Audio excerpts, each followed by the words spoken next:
Good afternoon and welcome to another in our Saturday Sports Special program. And what do you know? Our guest this afternoon has not been in the public or in the spotlight, and for reasons. And it took quite a while, quite a bit of persuasion, I should say, to get her, and I say her, on the program this afternoon, because after listening, inquiring, chatting, it was imperative to expose our next guest. And, after so many months of having the likes of Sir Walter, and we had Ray Roberts, we had Kirani James, we had so many others. It's the first time basically we'll have someone in the female gender who will be speaking to us. We had others who would have spoken probably on just track and field, for example, the Amanda Crawford, Candicia Scott. We had Ishana Charles in the Paralympics. And we also had Glennis Roberts, who are basically speaking as president of the Netball Association. But this time we have someone who can probably, spread their wings, because it's not just netball. It involves basketball, football, badminton. I mean, just name the sport. I probably think golf too. But let me welcome no other person than Mrs. Michaele Hercules to our program. Good afternoon to you, Michaele. Good afternoon, Michael. Thank you for having me. Good afternoon, and it's a pleasure. And I guess folks will be going crazy because they're seeing Michaele for probably the first in a long time, and those who would have heard the name before is seeing Michaele Hercules. First of all, let's hear from you. How have you been coping with the pandemic, Michaele? Well, I would say pretty good. And thank you again for inviting me, and welcome to all of your viewers, your listeners, to this afternoon's program.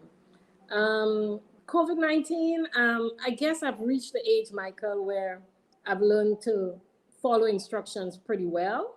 So I am washing my hands regularly. I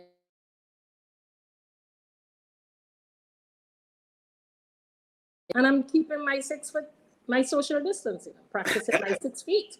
Right. So I'm following instructions to the T. Right. That's good. I think it has paid off thus far. Right. That's good to hear. That's good to hear. So let's get the ball rolling, because we have quite a lot to get past this afternoon. But first of all, Michaele, it will be interesting to know.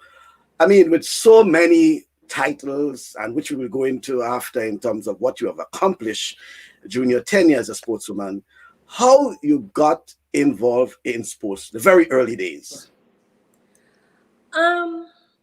I think I always had a natural aptitude for sports, period. I learned very quickly. Um, I want to start off very early by quoting something that Roy St. John, our former Minister of Sports, for all sports, to be a good athlete, to be a good sports person, man or woman, you had to have at least 90% intelligence and 10% skill. And I think I was fortunate in my time. Most of the athletes, we are very quick. We learned very quickly. We learned from what we saw. You didn't have coaches per se, especially except when you got to a certain level. So you learned very quickly. And I think I had a natural aptitude for learning quickly any type of sport. If you want to be specific in a particular discipline, yes, I could say how I got into netball. I could say how I got into track and field. I could say how I got into badminton. I could say I got into women's basketball and women's soccer, which I played in college when I went to study in England. So, do you want to take a discipline or Yes, we can go one at a time, because and probably let's start with track and field. Let's start with track and field. Okay, well, track and field, I would say I learned to run primarily out of fear in the very early at a very early age. When I was 2 years old, my mother traveled to England to seek a better life, and so left me with my grandmother, who at the time lived in Vincennes, St. David.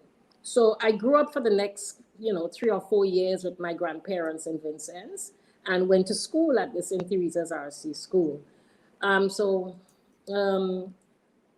after a while, my grandmother moved to St. George's, where by that time, her own children had gotten jobs, in St. George, and she would go down from time to time, but she made a permanent move.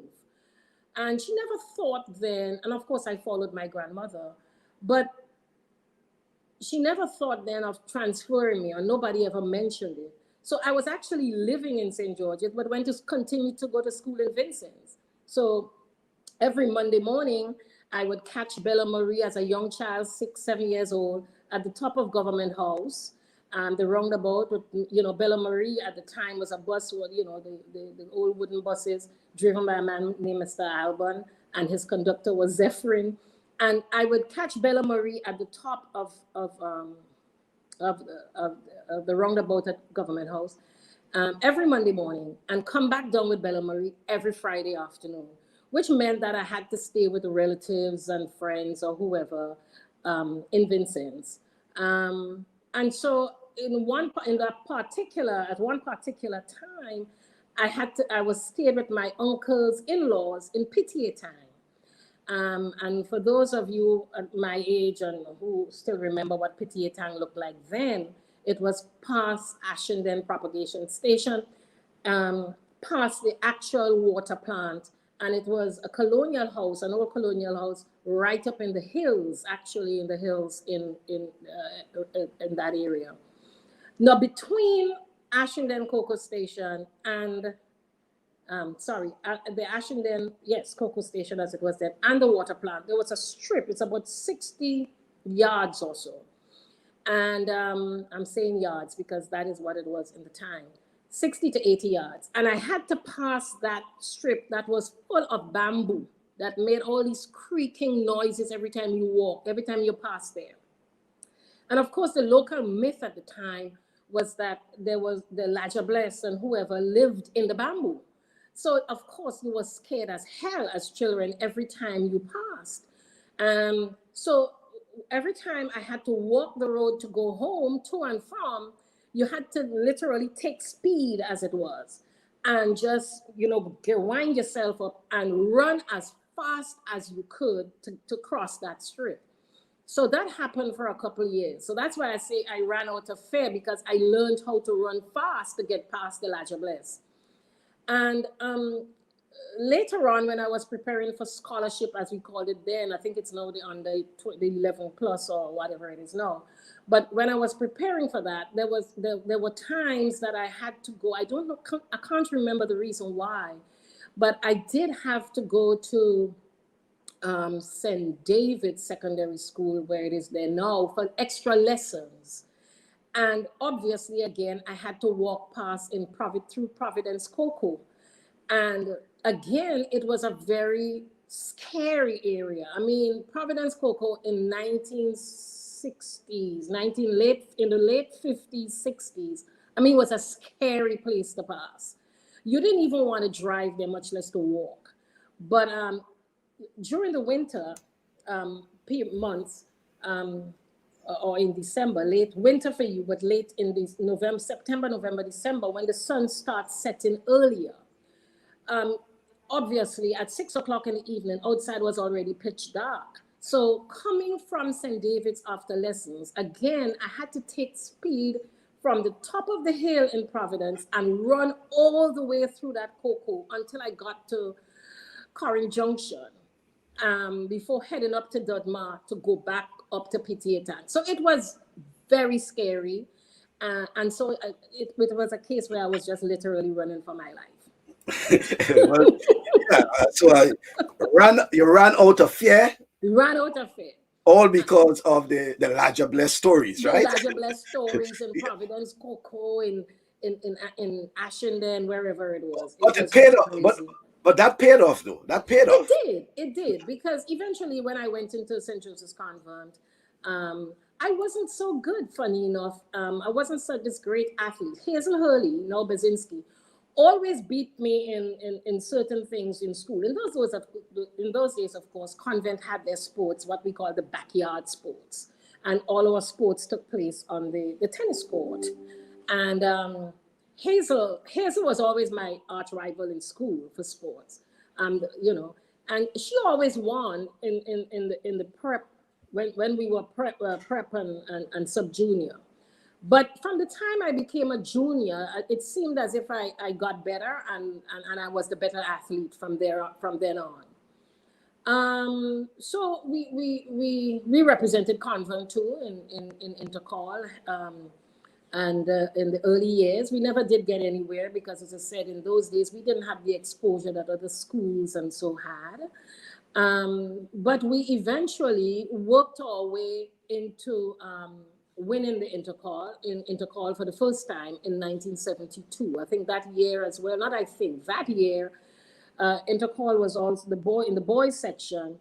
Intercall was won by PBC. So we had celebration, if you would call it that, a celebration on the hill, because both SJC and PBC won intercall in 1972.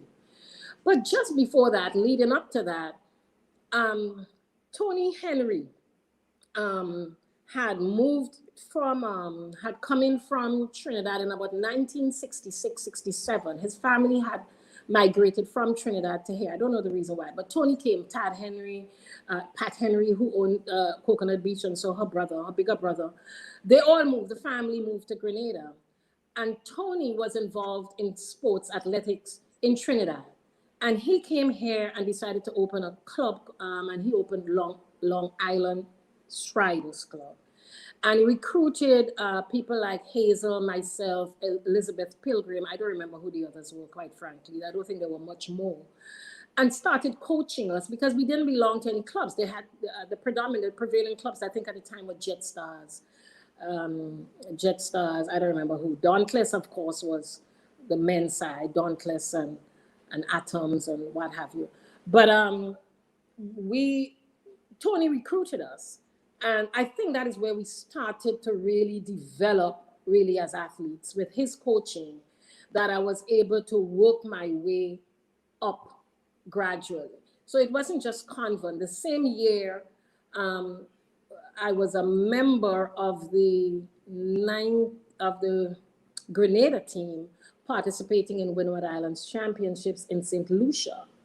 And we won that year as well.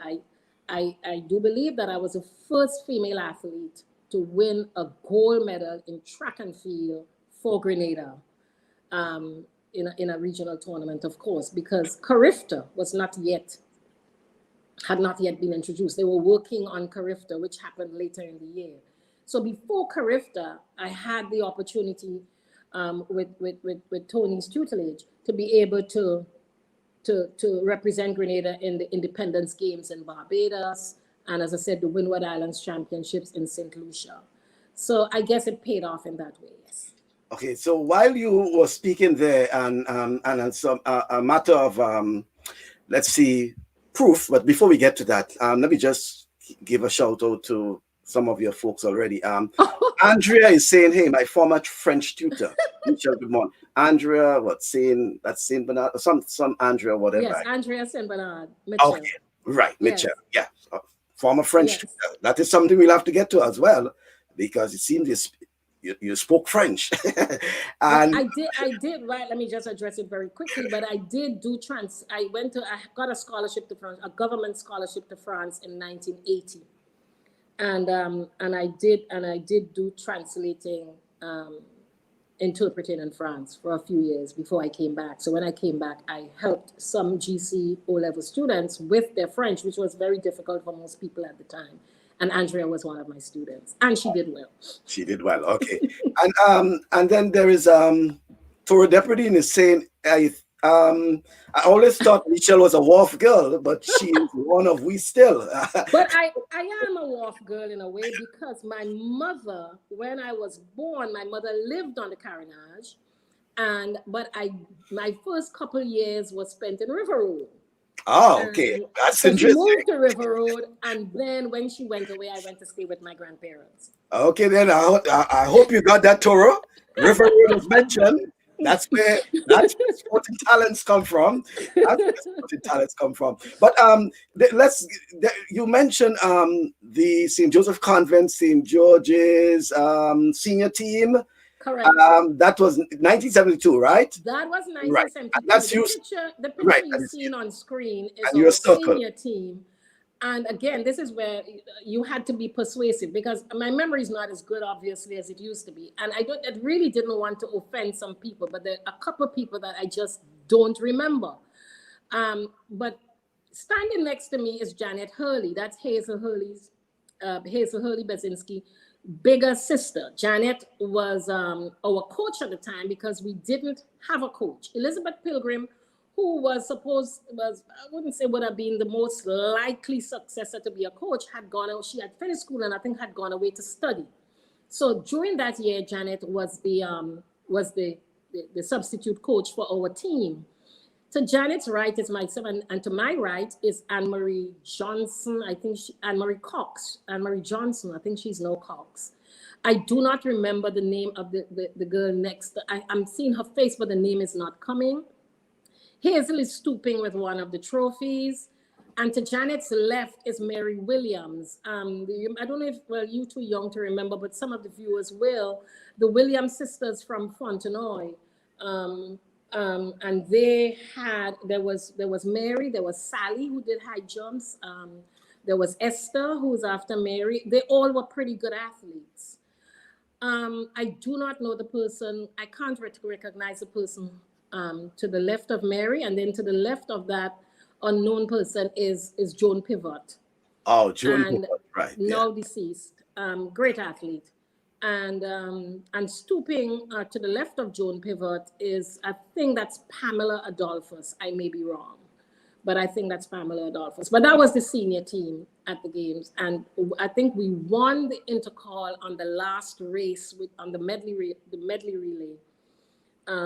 That's when we won the games. Okay, then, folks, way back when, 1972, you said, right? That was 1972. And that was a good year, as I said, because that was also the year we won the Windward Islands Championships. Okay, and I think you have a picture of that. That was the Windward Islands Championship, and that's the team there. That's Old Queen's Park. No, that's actually in St. Lucia. Sorry, that's in St. Lucia. We took that in front of the stadium in St. Lucia. Okay, and that's you. I've circled you there, and I mean, I can see some of the folks there, like Donald Pierre is at the back. Donald Pierre is at the back. Yeah. To his right is let me see if it's Roy or Raymond. That's Roy. To the right is Roy, and to Roy's right is one of the Garrett brothers, the cyclists. I mean, they were just unbeatable in their time.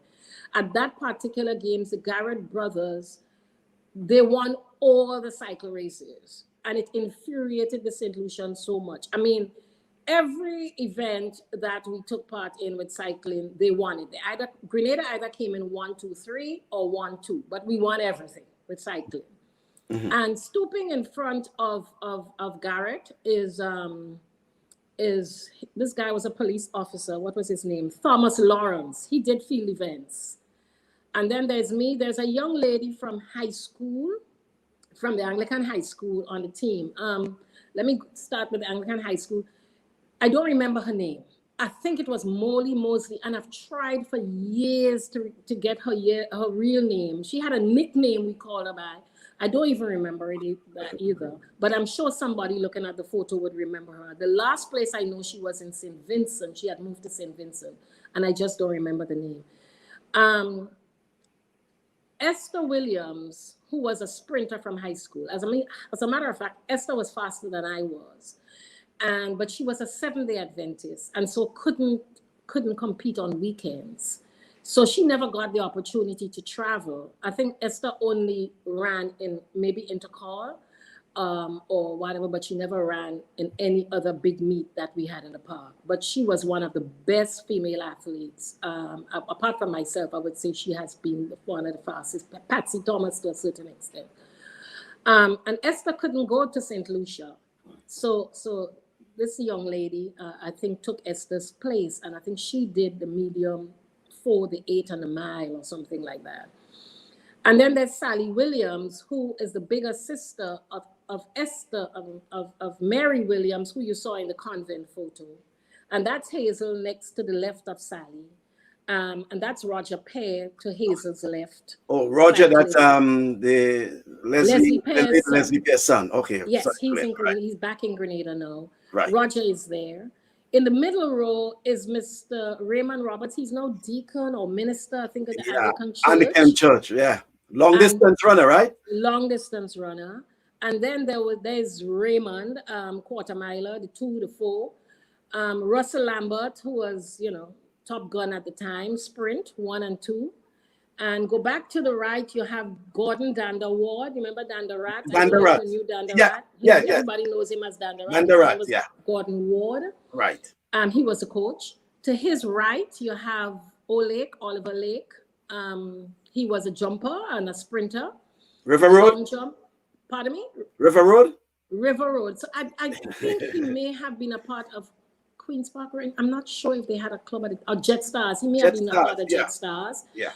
To his right is Tony Antoine. Tony used to go to McDonald College. I think he was a good sprinter. Tony did, I think, from the 1 to the 4, if I'm not mistaken. But when he came to live in St. George's, he joined Long Island Striders Club, which was Tony Henry's club, responsible for nurturing a lot of great athletes like the same Donald Pear. So people like Donald Pear and Tony and Hazel and myself, we were all in Long Island Striders, as opposed to O'Lake and the Lanes and Russell. I think they were all in Jet Stars. But this was the Windward Islands Championships in 1972 in St. Lucia, which we won. And we won because of our baton passing. Because the St. Lucians were pretty good on one-on-one as sprinters. So they won the 100 meters men. They won the 200 meters men. But our passing, which was taught to us by Tony, that is where this passing, putting your hand up to get the baton. So it was like up and, the baton in your hand, and it was pretty new. So although St. Lucia had the fastest sprinters, because of our baton passing, we were able to win the relays. Oh my goodness, they were mad because they were still passing the baton underneath, like you wait until the person gets to you and then you run. But by the time they had the baton, we were way ahead in front because of the baton passing. So we are kind of revolutionary. And that's how we beat St. Lucia. As a matter of fact, if I remember correctly, the amount of points that Grenada accumulated at that games surpassed the total points for St. Vincent, St. Lucia, and Dominica, plus 8. So we really did whip them at that tournament. All right. I personally came back home with 7 medals, 4 gold, 2 silver, and a bronze. Wow. And in those days, you had to do a little piece of everything. You had to be track and field as well as field events. Okay. But Michelle, you never mentioned anything about playing pan. I'm saying you played pan with Angel Harp. So I can't wait. I was a big girl then. So you were one of everything then? I'm happy to say also the first. We were the first girls, the convent girls, I think around that time as well in 71, 72. We played pan and we were taught by Angel Harp, by the members of Angel Harps, Depot and Maga and David and other names, Richard and Fraser, a few other guys. And we had the first female pan side, if you could count. I mean, we what's the word? We played, at different. We used to play often in concerts. We had concerts in St. Joseph's Convent. I remember there was a show in the Regal Cinema now. I've forgotten what, Reno. But at that time, that's where a lot of things happened. And all that happened while you, as a schoolgirl, eh? All that happened while I was in school. And again, another first, Again, I might be a little. I don't want to make sure I leave. I want to make sure that I call everybody's names because it was a team. But we had people like Regan Ned. We had again same Hazel Hurley Bazinski. We had Maureen, the Code sisters, Maureen and Brenda. We had Jennifer Gary. We had Annette Philip Cunningham on the on bass. We had Angela Radix, Jenny Pradam Sherman. We had quite a few. Who else am I not? There are quite a few. Cecilia John, Agnes Knight. We were the first. Marlene Noel. We were the first steel band girls, if you could call it that. And we performed. That's what I'm looking for.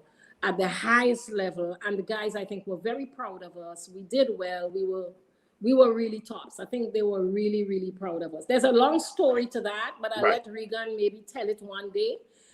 We were looking at having a reunion depot, so stand by. And don't stand down, just stand by. I love that one. Yeah. So we looking to do that. Regan says one day a little reunion. So, but we were really good without beating my chest too much. But we were really, really phenomenal. Okay, because Toro is actually saying this would have been Grenada's fully constituted all-female steel band. Clev is saying, let me see, recipient of Angel Harp's Pioneer Award. Yeah, I think on either the 75th anniversary, I think, of Angel Harps, if I'm not mistaken, either the 50th or the 75th. I think it was the 75th that we did. Yes, okay. We were recognized. All right. Well, while you were speaking there were a couple. I think it was Hazel Regis Buckles. When you see Buckles, and once you see OLY, it's an Olympian. Hercules, thank you for inspiring me. So much so that she's feeling part of it. But here is this interesting one. Harold Pisey is saying, I have a bone to pick with you. Hi, Harold. Haven't seen or heard him in a while. He says, as a radio announcer in Grenada, Michelle always stopped me on the streets to discuss word pronunciation and other general speaking standards. Why in heaven's name you never pointed out that we were spelling your name incorrectly? Well, there's a little story to that. When I went into my mother, when she was pregnant with me, wanted a boy. And when I came along, I'm very disappointed. And she had already determined the name was going to be Michael. And there I am, I came along, and this girl, and she had seen, I think, some French or Italian film with this lady called Michaele. So she decided, oh, great, I'll add the E at the end, and her name is Michaele. Of course, in that time, people in the village, in Vincennes and other places, and they would say, well, her name is Michael, And so everybody in Vincennes would either call me Michael or Mickey. And then I entered St. Joseph's Convent, and the nun said to me, oh, you can't come in here with a boy's name. So as of today, your name is Michelle. And of course, in those days, you can't quarrel with the nuns. You just had to do as you were told. The church reigned supreme. So I became known as Michelle. But I continue to spell my name the right way. So there are very few people who ever call me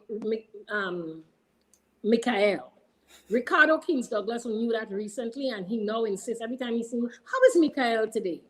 And Margaret Frances Payne, before she died, once she knew that my name was Michaele, started calling. But other than that, people call me Mickey, as people who knew me for a long time, or Michael. Some people still call me Michael.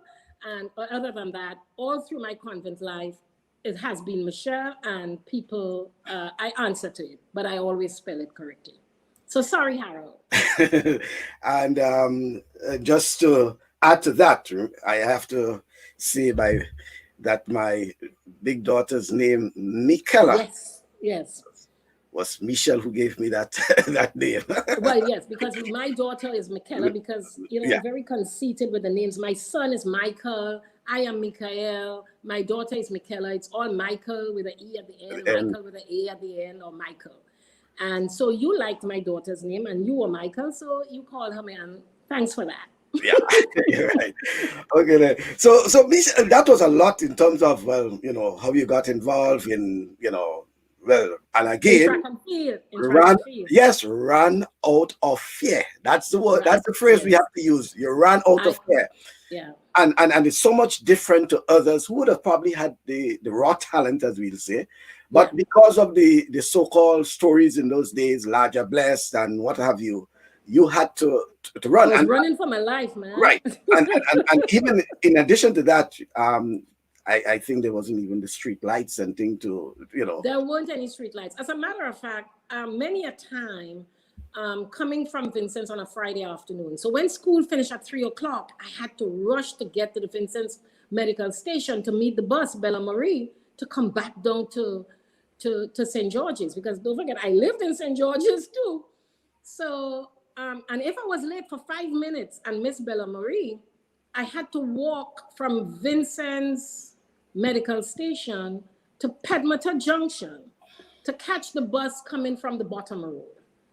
And if I didn't catch, if for some reason I was too late, I didn't run fast enough again, and I also did a little bit of long distance. If I didn't run fast enough, I had to walk from Pedmata Junction to Belmont. No street lights.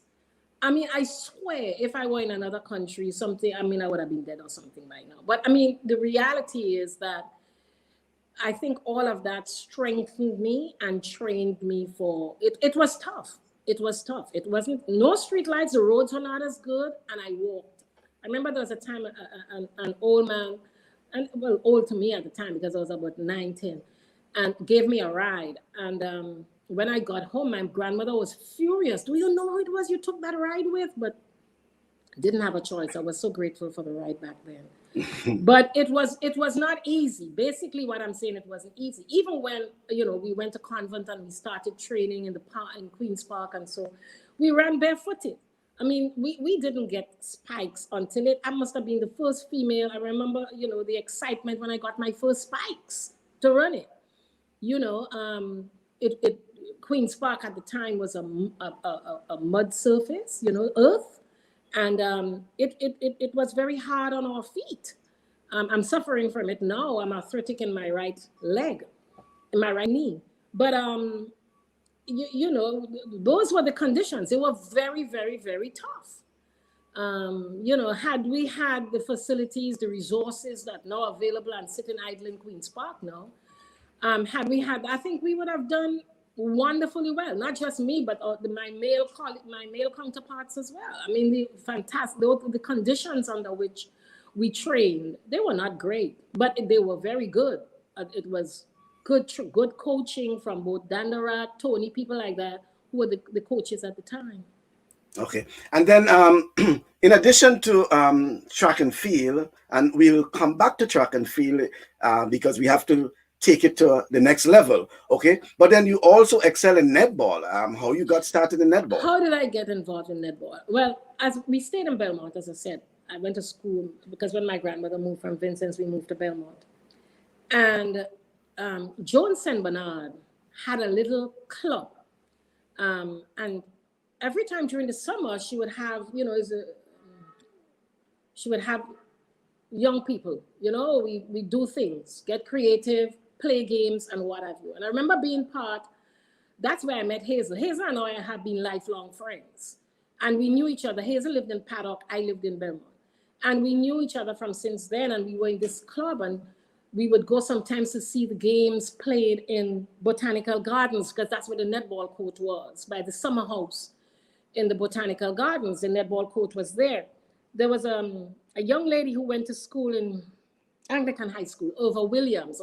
I loved Ova. She was fast. I think my playing style actually came from looking at Ova Williams and to a lesser extent, Jenny Woodruff. Jenny Wells at the time. I used to like the play. So I used to look at Ova play, and Joan would bring us to take part in these little competitions among ourselves and get us busy during summer. And so that's where I saw the sport. And of course, as I said, in those days, you learned from what you saw. So I picked up the game very easily. So when I went to convent, I don't even think I had to work out or anything for a place. I was just always automatically on the netball team as far as I knew. And if I'm not beating my chest again, I think if I wasn't on the team stood a greater chance of losing if I wasn't on the team. So people look forward to seeing me play. And and that's how I got involved in netball. I think a lot of it had to do with Joan St. Bernard and her little club. And then it went on from there. Okay. In 19, well, I mean, it went on from there, yes, because I'm very fortunate to be to be on the first team, the first and only Grenada team to take part in a World Netball Tournament. And I was part of that team in 1979 in Trinidad. I'd played for Grenada before that regionally in Antigua in 1971. I went to when I left school in 73. When I graduated, I went to England to study about 2 weeks later. So I didn't take. But when I came back from England, I came back in 1977 or 78, and then got on the team again and played in the World Tournament in 1979 in Trinidad. And again, I want to talk about some of the people on the team because people don't even remember them. Let me just put up that's yes. Yeah. Yes, so that's me. I was the flag bearer at the World Netball Tournament. And then you had people like Joan Pivot, who you cannot see in that photo because she's so short, but she's to my left. You can barely see her 2 feet between my legs. That's Joan Pivot there. We have Clotilda Eddy. We had who's behind Clotilda Eddy, who's to my right, facing, to Joan's right is Clotilda Eddy. Behind Clotilda, it's Sherry Ann Joseph. She is now Dunbar, Sherry Ann Joseph Dunbar. Behind Sherry Ann, there's June Salhab. Behind June, there's Cheryl Rose. Behind Cheryl Rose, there is Barbara Hobson. She was Barbara McSween Hobson. Behind Barbara, that's Amy Granger. She was the umpire, the referee. Behind umpire. Behind Amy, I think she was either English or Australian, I don't remember. She was the coach, Jolene Whiteman, and behind her, it's Yolan Wells Scott. That's Jenny Wells Woodruff's bigger sister.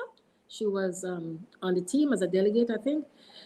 And on the left side, behind Joan Pivot, that's Brenda Rumpo Griffith. Behind her, that's Carol Hyacinth. And then that's Janice Celestine, I think, there. And the people that you are not seeing, I think it's Beverly Phillip, Anne-Marie Louison, and I believe Vida. I'm not sure if, I think Vida would be in the back there too somewhere. So I was looking at that person who is where the red circle is around you and coming across their face. That isn't that Vida? No. Okay. That's she used to play for Evergreen Jets.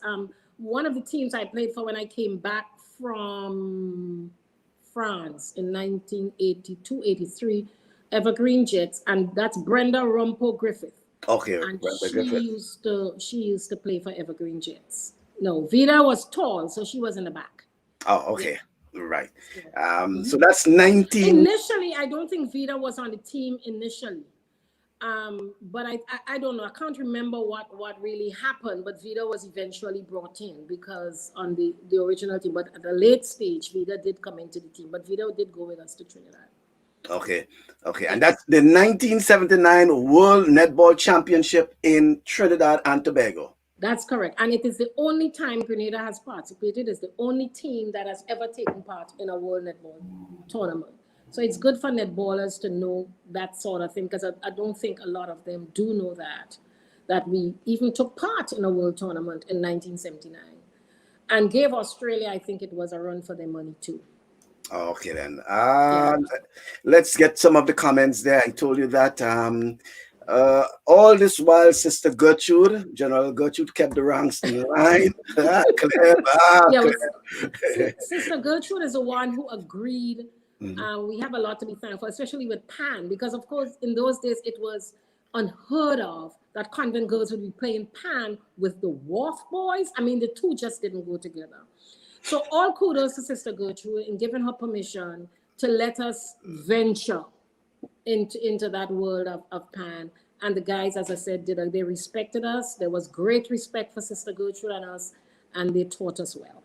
Okay, then. Other comment there coming from Joe Vincent. I like the show. I left home in 1971 and always thought I missed the good old days because my days I only got to go to, I don't understand, with presentation.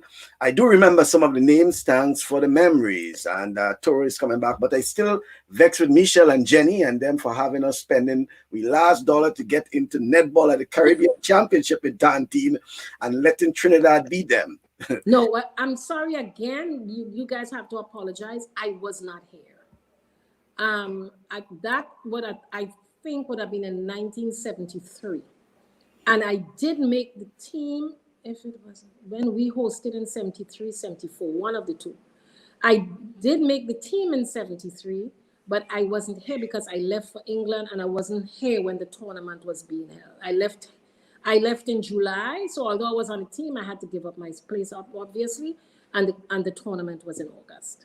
Okay, so I was not here when we hosted. So okay. You owe me an apology. Okay. Depot.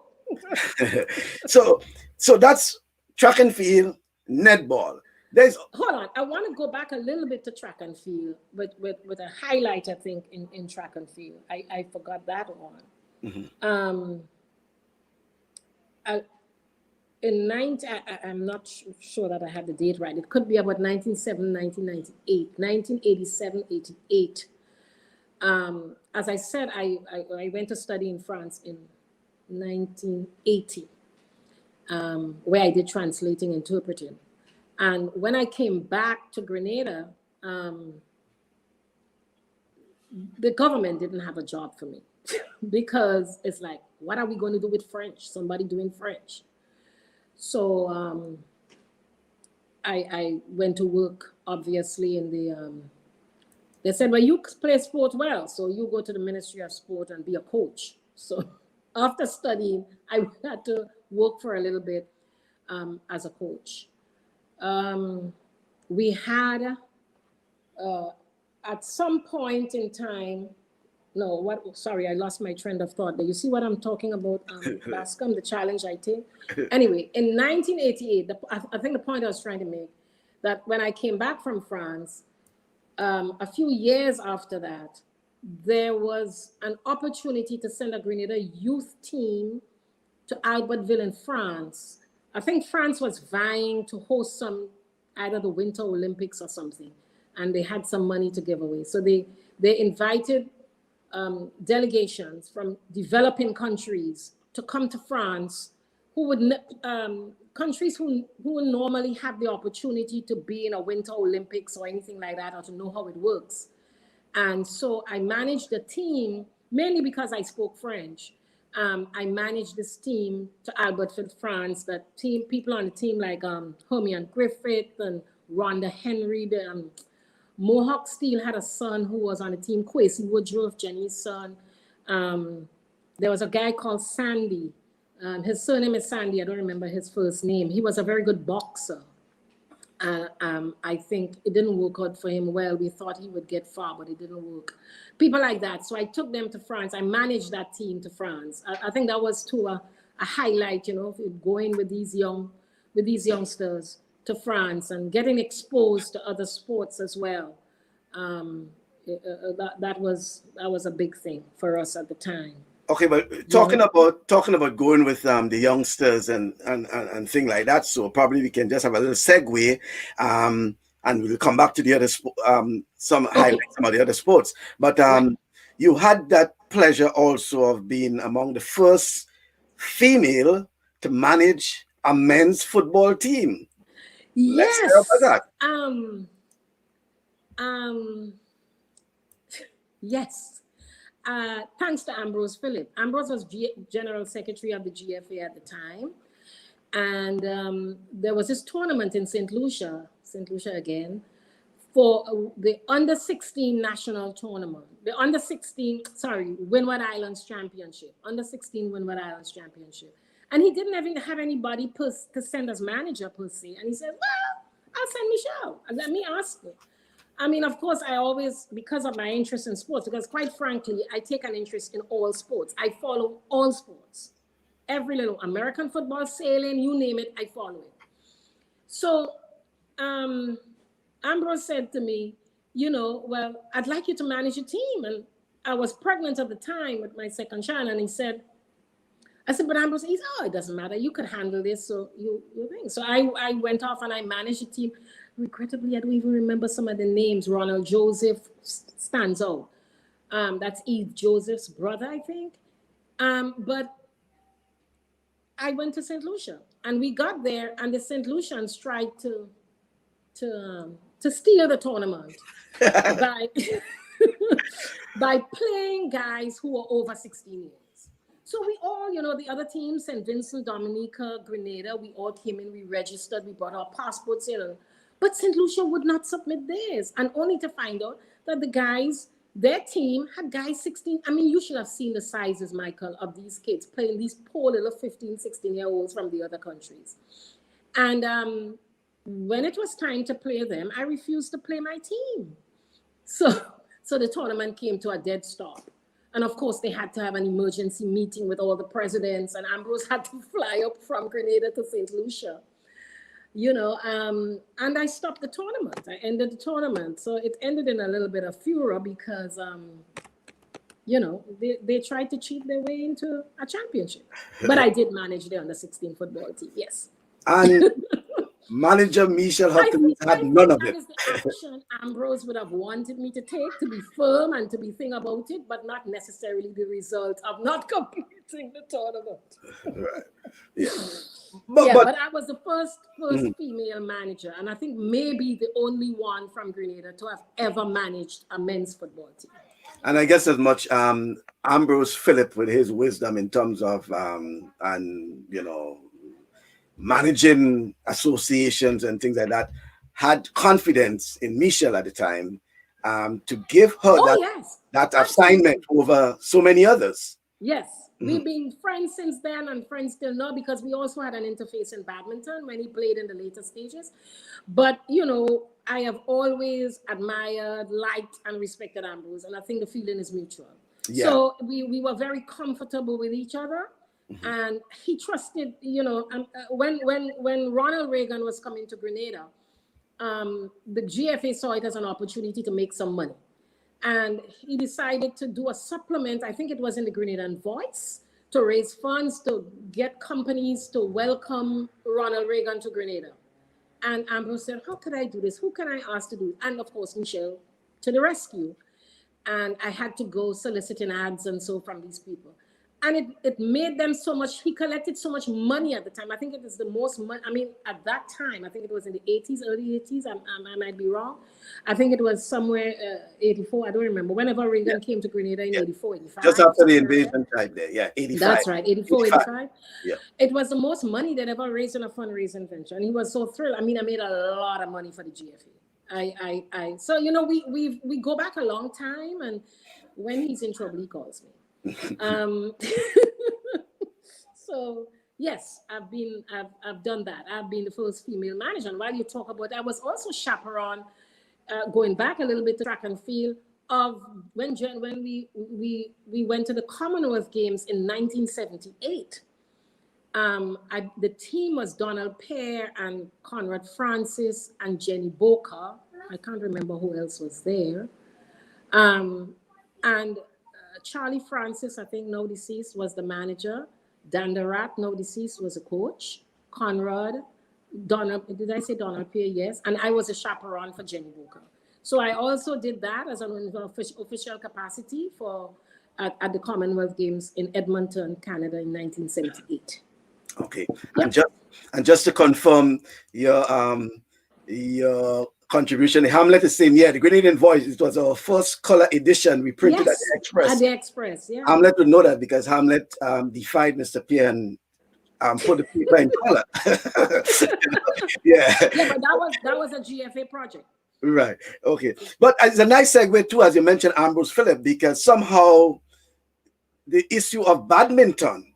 Yes. Yes, and you were part of that that initial group of people who got badminton started in Grenada. Give us the whole story about how Officially, it's not that officially, badminton yeah, started. People yeah, I played should say, badminton. I remember even in when I terms of was an in college. association and all of that as well. Yeah, Yes. yeah. Well, here's what reminded me. I didn't really remember, but she said, "You remember we used to play badminton outdoor on the in the convent court, but that was outdoors. We had some teachers, some English person who was maybe teaching in convent at the time, maybe a Peace Corps or something, and I think they taught badminton there.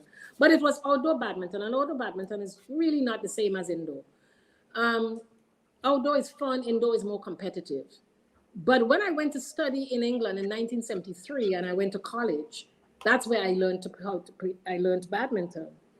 And so when I came back to Grenada, Victor Loha, who was Victor, some of y'all know him in New York, I think as George Loha, George Victor Loha. George was games master at GBSS still.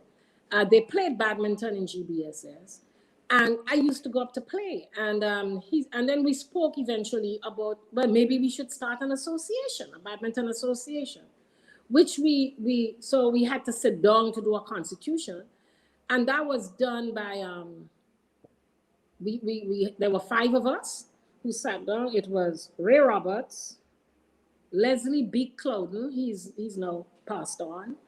Charles Big Cheese Lashley, I think he moved to the Bahamas or someplace, or the Cayman or someplace like that, a long time ago. I've never seen him since the 70s, the 80s.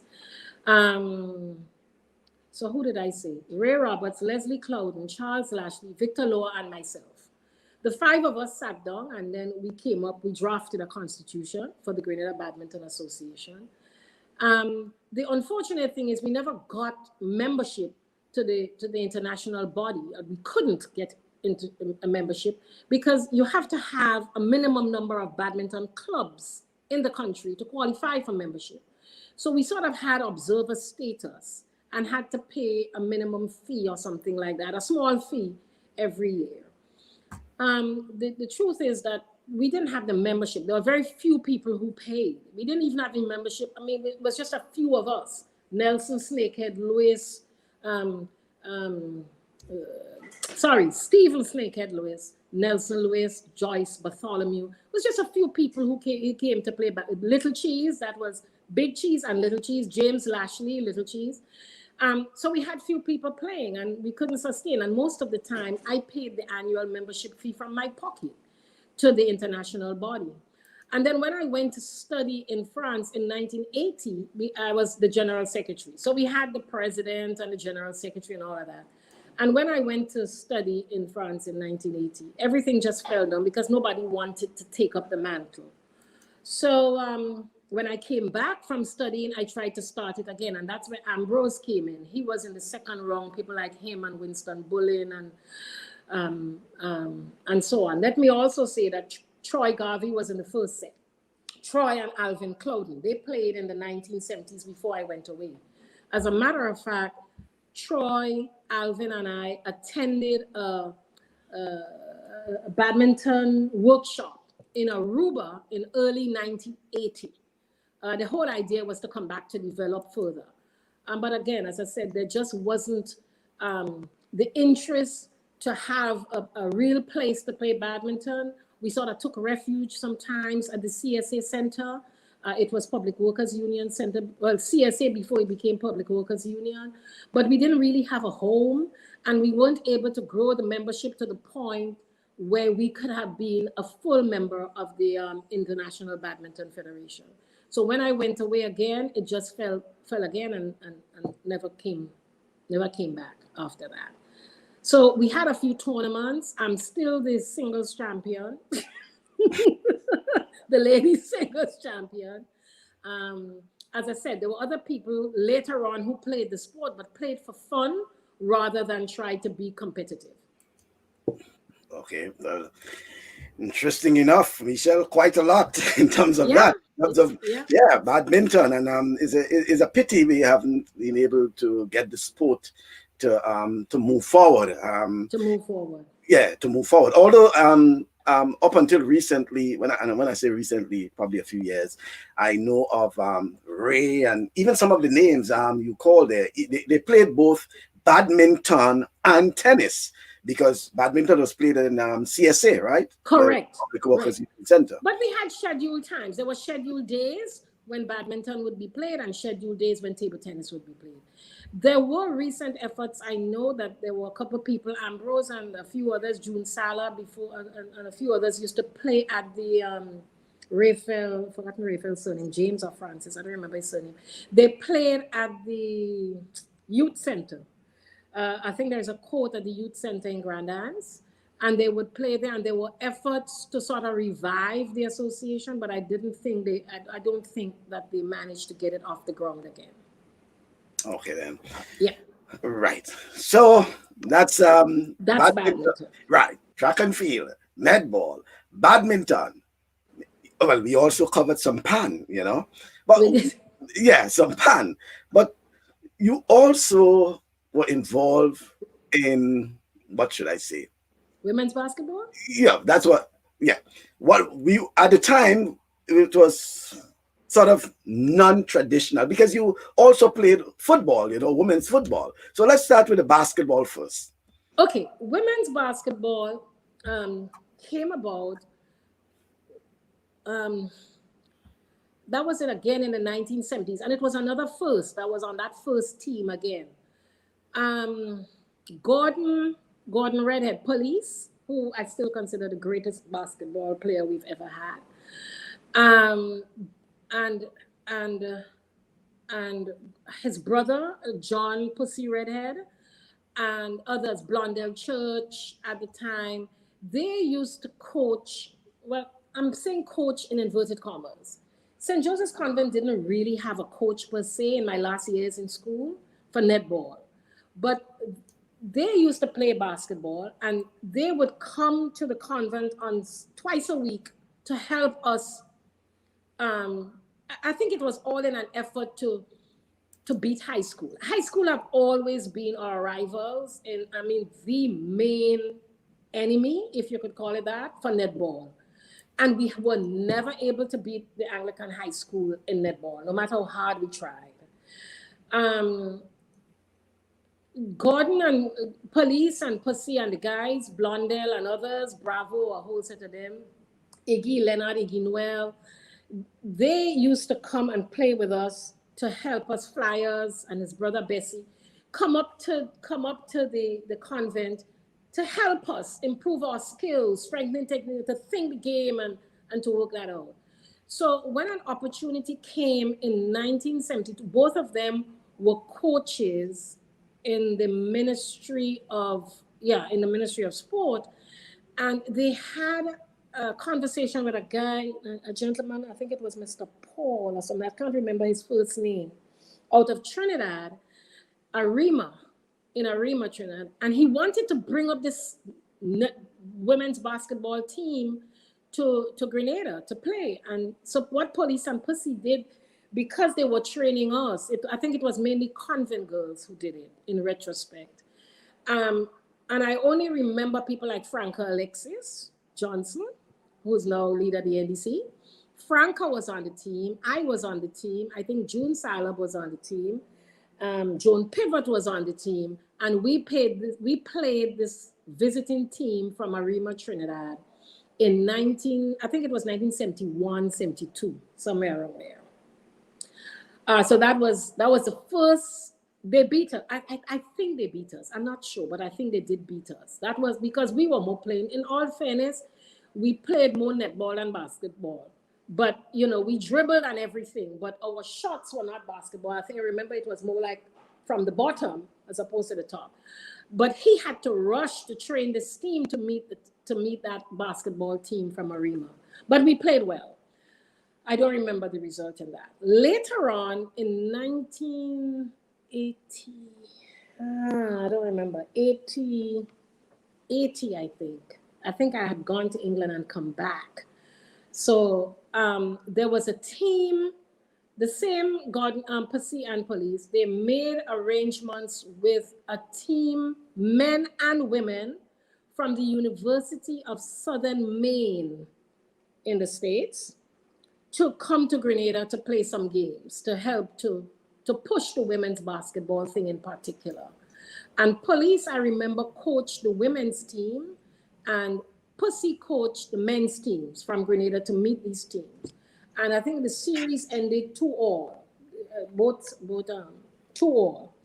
And but the people who played on that team were people like Vida and Janice and Anne-Marie Louison, I think, and a few others. And I managed that team in the 80s. So that is where my involvement with basketball came. Of course, I adored, basketball, in those days were in the 70s, was played on the backstreet court in the police band house down there, police barracks and Backstreet on Melville Street. And so, of course, we had a lot of tournaments day in the night, and we would go down and support. And of course, Police was always, for me, the best player, the best thing we ever had. I think if he had access to the NBA in those days, he would have made it comfortably. He was really good. But he helped, and he tried to get women's basketball going as a coach. So that's where all of that came from. And it's good to see that at that time, so many of the female who were actually netballers at the time were involved in playing, Just some, Ambrose Phillip is saying, Raphael Okel Joseph. That's the person. Oh, yes. But he's saying that for badminton, actually. Yeah, for badminton, sorry. In terms of playing at I couldn't remember Raphael's surname. Yeah, and he said, but they have been playing. And Dr. Judith Antoine, last president of badminton, Okel secretary. I know there was an attempt. I was invited to a meeting in the youth thing and in the youth center. But as far as I know, that I didn't know it was active. Okay. And Margaret Francis is saying, it was war between St. Joseph Convent and Anglican High School. So it was always that. And Siobhan Benjamin Francis, how I love this lady. I remember the days when Ray used to come to the studio and always had a little message from her when I made a mistake of mispronounced a word. Thanks much. You helped me a lot. That's Siobhan. Yeah, she's now residing in Canada. And I didn't even realize that she had moved. Yeah, and she's saying thanks very much for the assistance. So I assume you used to pass the message on to Ray for her. Yes. And Ray used to relay, and she's appreciative of that. And Claire is saying, if anyone, male or female, were capable of stopping a football game of that caliber, had to be Michelle. Her name, Hercules, was symbolic of her strength, physically and intellectually. You were that physical in sports, Michelle? Well, I let people speak to that. I think I had very good training from people like Police and so on. But I've always had a passion. I've always had the killer instinct in sports. I always wanted to win. I was driven by extreme passion for everything I think I did in sport. Because there was this, I just had to win at all costs. It almost sounds Kobe-esque, doesn't it? But yes, I challenged. Most people would say, oh my God, this woman is miserable. But that is because I challenged everything. Okay. So yes, if I agree with Siobhan to a point. Okay. So let's go, before we go on to the women's football, I want you to tell me more about this photo. You don't know about it, but we do have it. That may have been at the prize giving, the 70th celebration of the 75th or the 50th anniversary of Angel Harps. I think that's what it was. Oh, so probably the fifth. Well, the black and white appears to be the 50th. The 50th? Well, could be. I think it was just going. It's either the 50th or the 75th. To me, it sounds more reasonable to think that it was 75 because I don't know. That's a nice photo. What do you think? Yeah. I recall somewhere earlier. We represented the Convent Steel Band at that function. I think it was in Grand Beach. It was Ramada at the time. I think that's where it was. And Depot handing us, for our contribution Okay, to the so world of Pan. Depot probably can clarify. I believe it's the 50th. If I'm not mistaken, it was mentioned somewhere earlier It that was a 50th. yeah, Okay. Toro is now saying it's the 50th, and Okay. he was the photographer. Okay. Toro was Thanks. the And we'd photographer. love to have a picture of that of our archives, a copy of that photo tour if you can. Okay, so that's what that making that That's a nice presentation. photo. Yeah. I think the four of us there, which is Jenny Sherman, Cecilia John, well, of course, myself, Anna Regan, Ned Menz, would really like to have a photo of that. Okay. Right. Right. And so he says it's the 50th photo taker, and Toro, Hap's not 75. I will leave. I will leave. Ambrose and Toro to knock that out. But Yeah, it must have been the 50th. Yeah. former sports minister Adrian Spaceman Mitchell is saying, Oh great my joy goodness, listening to your yes. story. Yes. Thank you, Spaceman. He was pretty good too at PBC. Yeah. At PBC, okay. Yeah. Well, he's an old PBC boy. Yeah, I heard so. We'll mention a few about Spaceman in a while. But women's football, Michelle, that was one where you excel in as well. How you got involved with women's football? Well, not in Grenada. While I was in college in England, and I also, again, it was an indoor sport. It was five-a-side women's football. And I was part of my college team and represented the college in all the county competitions that they had and won. We won as well. So that's where I got involved. When I came back to Grenada, it was my hope at some point that, women's football would have, we hadn't been there as yet. There's no way that anybody was thinking about women in football at that point in time. But it had always been my dream to get involved in it at some point in time. But that didn't happen. The closest I came is when I managed the under 16 men's football team, the under 16 football team. Okay. But that was my it didn't happen in Grenada. I only played in England. Okay. For my college at the time. Yeah. And just for folks who have been hearing you mention the name Hazel a couple of times, her school friend, even up to this day, and she's referring to Hazel Bezensky, that the folks know. Hazel Bezensky, and the older folks will know as Hazel. What's the other? Hurley. Hazel Her mother Hurley. used to play netball as well. Her mother came from Trinidad and she used to play netball as well. So she too had come from a sporting family, and her dad used to be an official at the Inspector Hurley. But I remember him as Inspector Hurley. I think he was higher than that, but he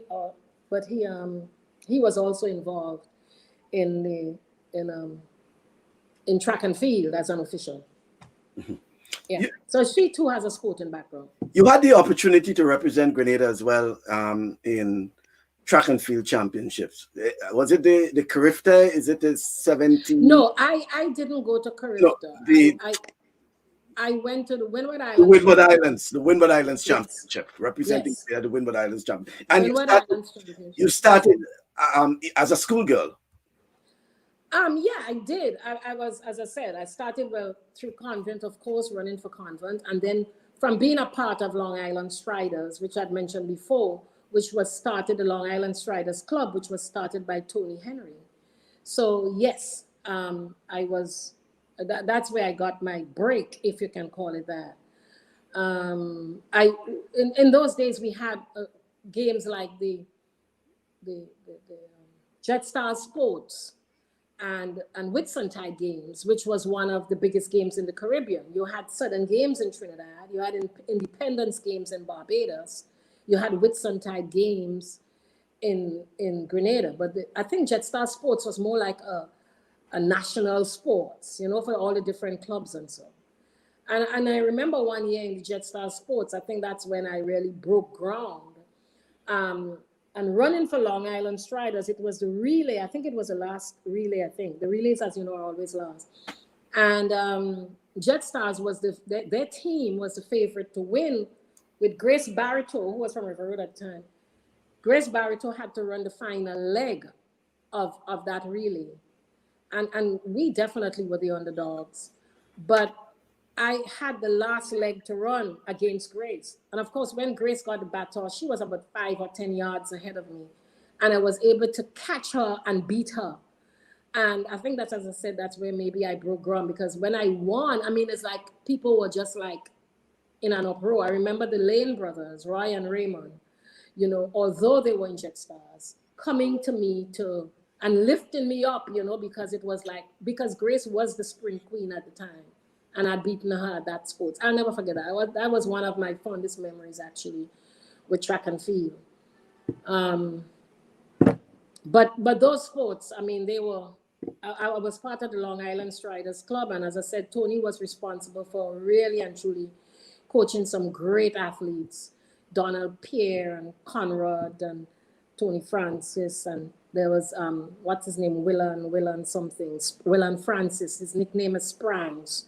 For really, we really had some really good athletes. So Striders produced some.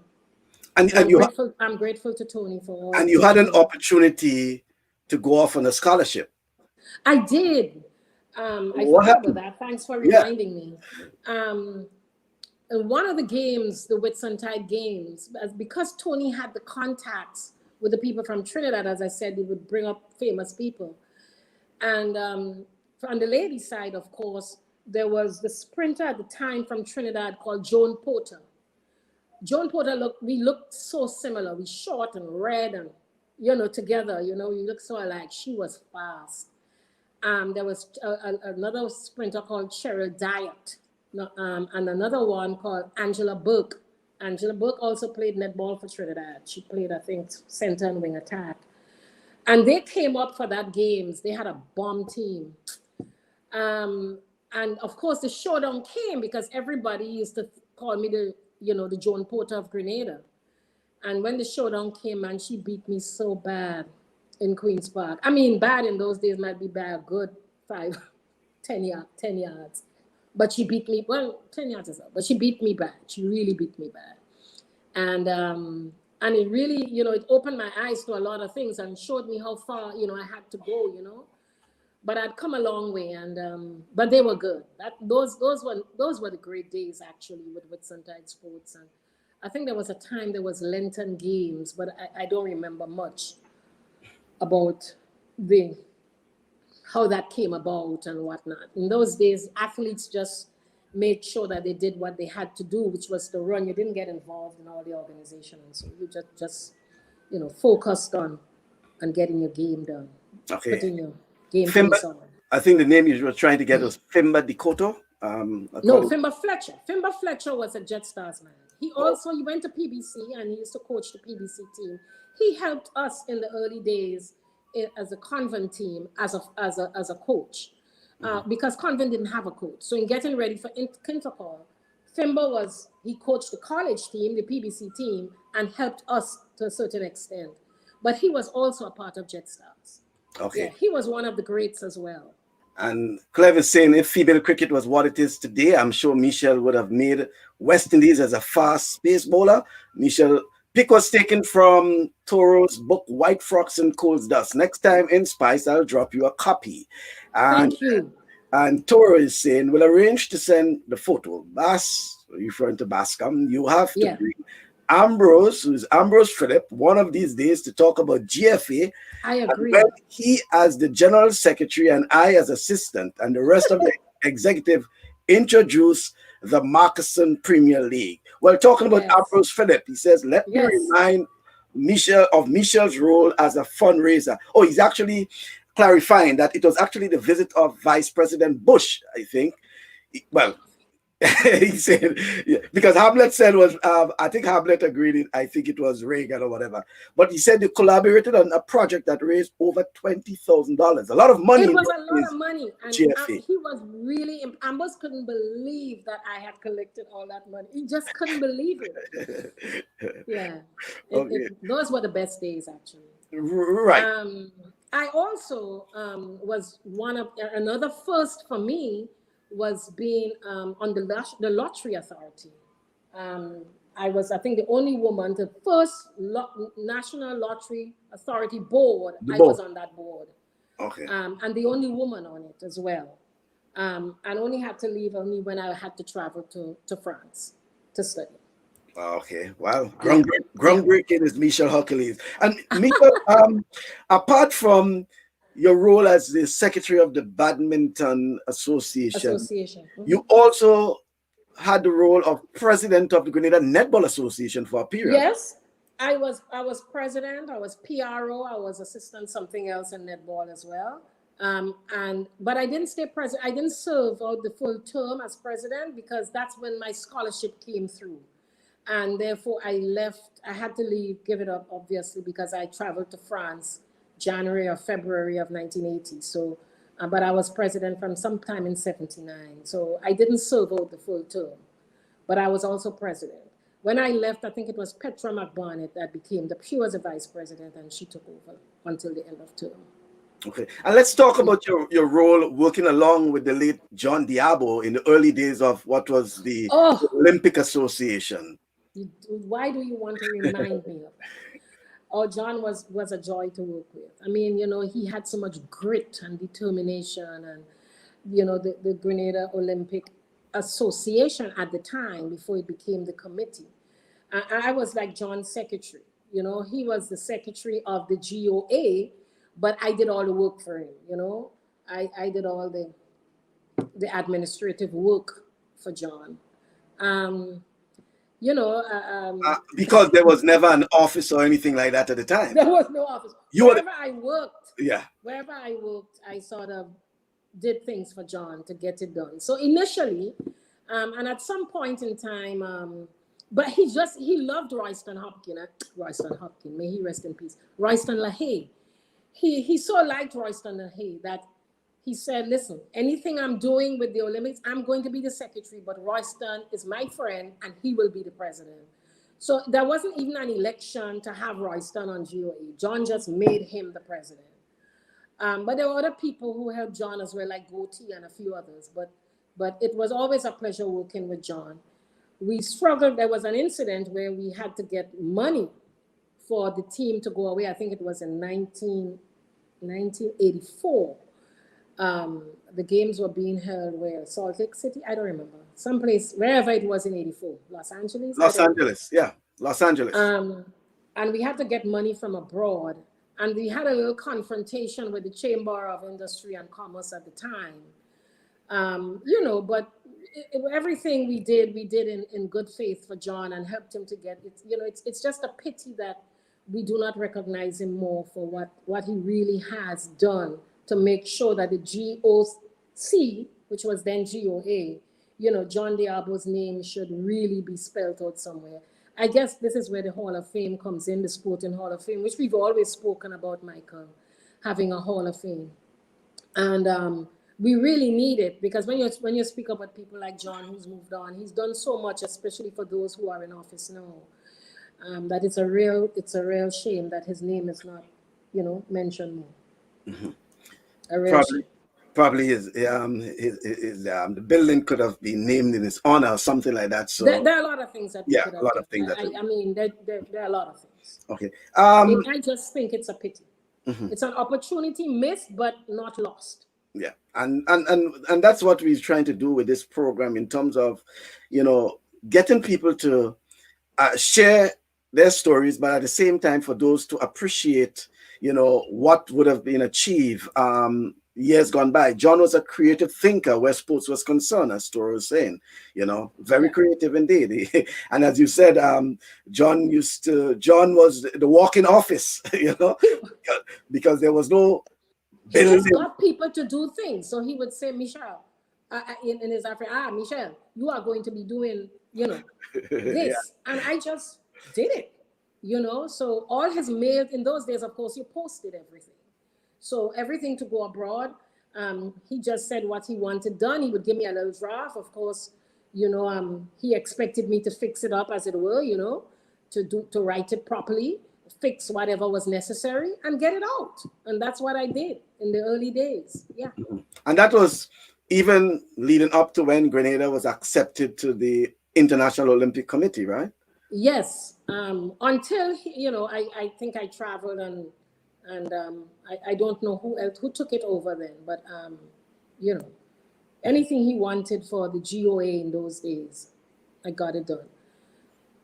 That's how it was. Ambrose and myself at one time when they became the GOC did vie for president and secretary. We tried the thing at the time, but we were beaten again by Vida and Royston. I think Vida, if she's listening, would remember that she was really mad with us. It was a close call. It was a close race. I don't know if Ambrose remember how much they beat us by, but it was very keenly contested.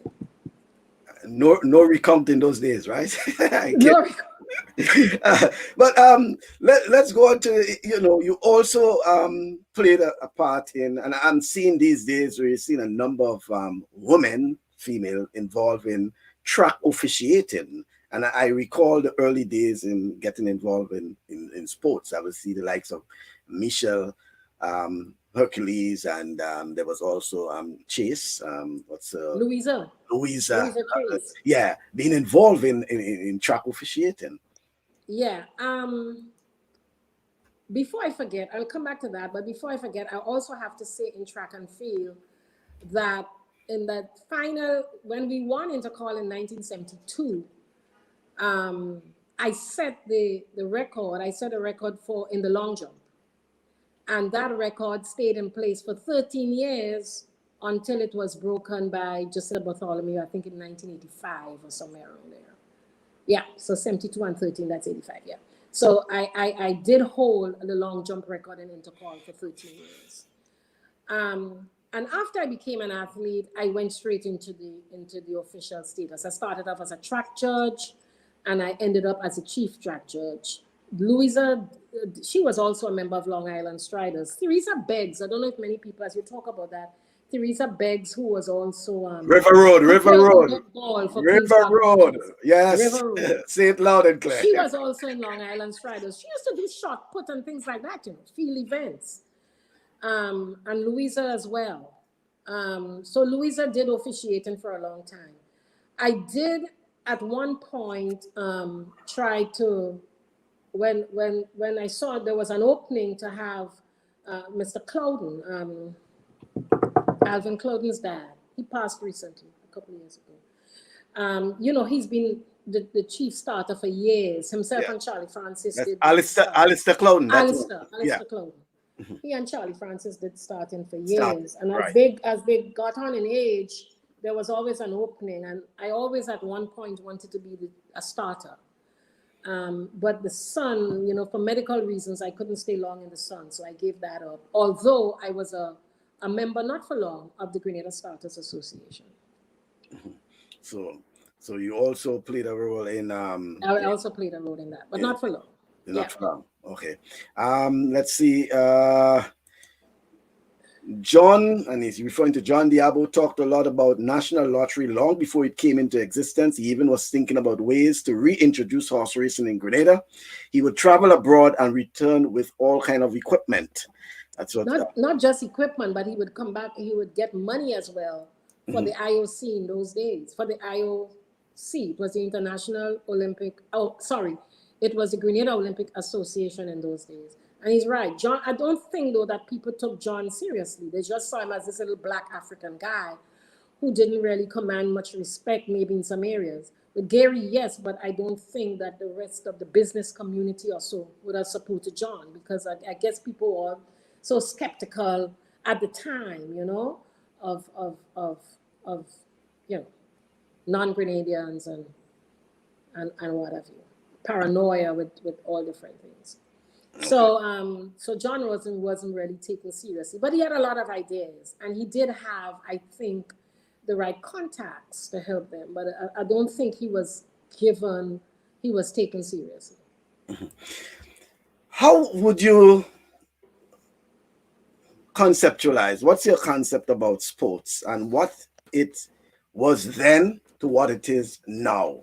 And you made, and I'm saying that in the context of the point you made earlier in terms of the facilities, the equipment.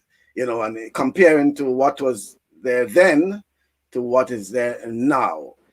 And I always ask the question whether or not, if our folks then had, and I mean, it's sort of, biased to make that sort of comment, but if our folks had the sort of, not just facilities, but resources available to them then, what it would have been like for people like Michelle and Gotti Robinson and the names you have been calling, in terms of where you would have gone, in terms of accomplishments for Grenada, in terms of sports development in Grenada then compared to now. Well, I think we would have all done phenomenally. I mean, we would just have been phenomenal is not about, I mean, just hippopotamously good. I mean, if only we had, I mean, when I look back on it, at some point in time, I remember wanting to be a professional athlete. There was an opportunity for me. I don't know if it was it is something that would have been realized, but the same Tony Henry, my mother who lived in, okay, let me go back a little bit. My mother who lived in England most of the time was home for my graduation in 1973. And Tony Henry took the opportunity then to say to her, listen, I have friends in Trinidad who can organize a scholarship, an athletic scholarship for Michelle.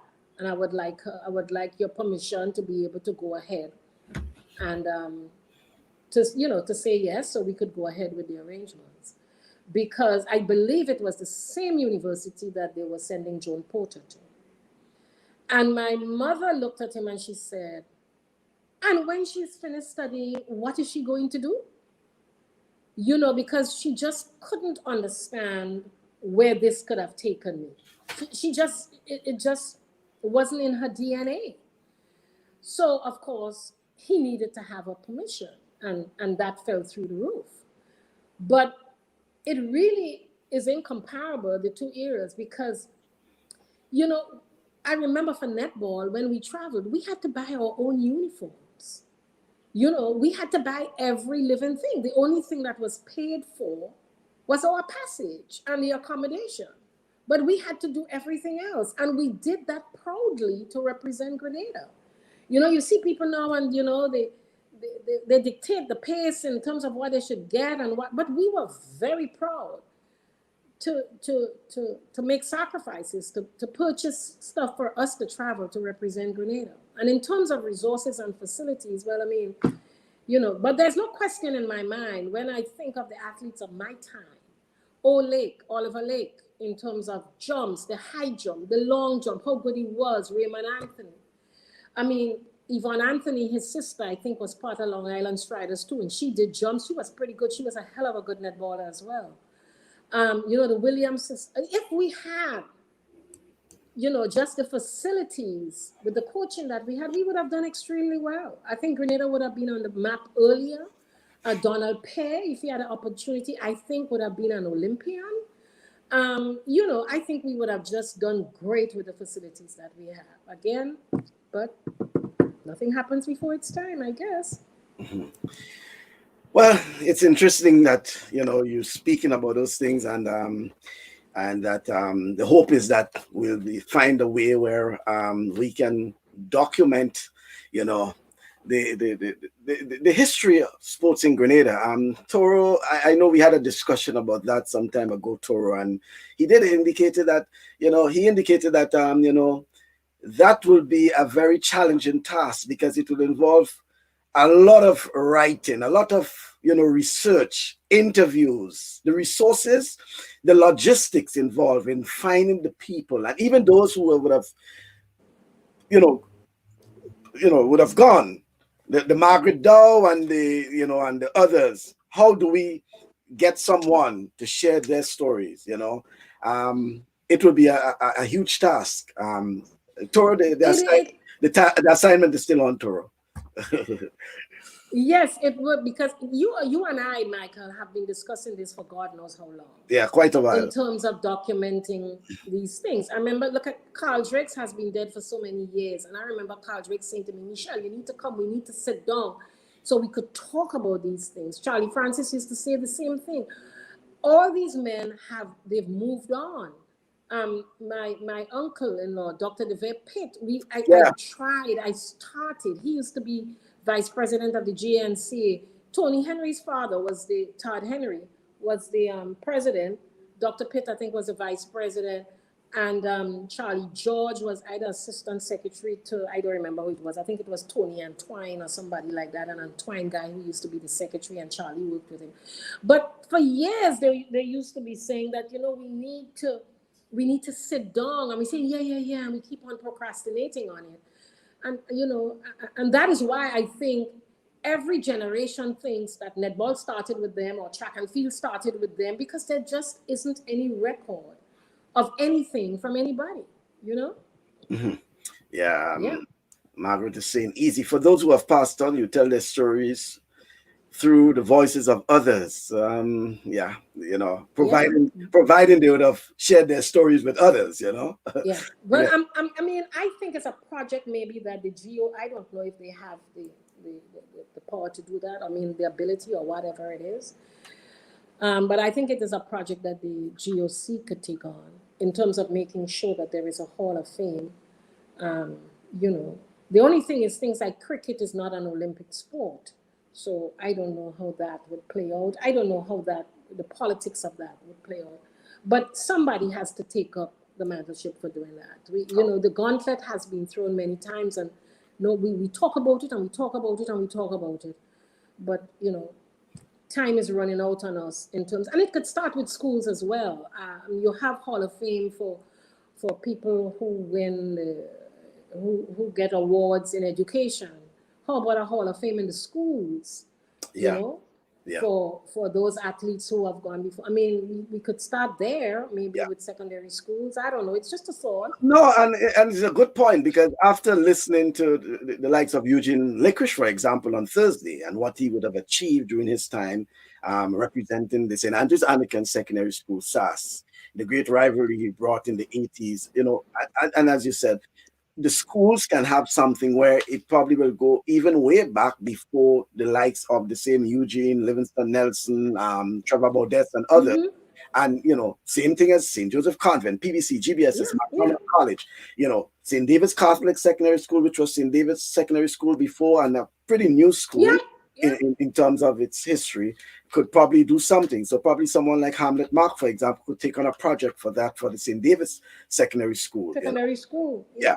And But we need to get this home, because you could always follow up afterwards and see if there is a Hall of Fame in Convent, for example, and you had to say, well, Michelle Hercules and for track and field or netball or whatever it is.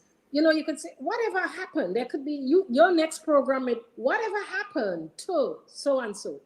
In terms of, because you could follow through in terms of what happened to these people. But even in the schools, they did well. There have been outstanding athletes. I mean, in school, I mean, they didn't get far. Maybe most of them went away to study, and that was the end of that. But we've had, through all the generations, through all the years, many people who've done exceedingly well. I mean, when you think of netball, I mean, as I said, in my time, the people who inspired me in netball was over. I just like their style of play, was Over Williams and Jenny Wells. In track and field, who inspired me might have been the same Joan Porter out of Trinidad, because that's all who we knew. But but let's get something going for the different schools, so that, and then we could move to a national Hall of Fame. At least you could have people that you could look at and say, oh, but we're not doing anything. And the kids go to school and they just don't know. They just think that everything starts today or started yesterday. Everybody thought, that athletics start with Kirani. No, there were people who paved the way for him. And Donald Pear was one of them, one of the greatest that I know, at least in my time. There might have been other people before. There are long distance runners who did particularly well. Mr. Robbie was one of them. There was a steel guy, I've forgotten his first name. There are lots of Morris Bull Williams, there's Evelyn Maitland, there was, we had a lot of people who did well.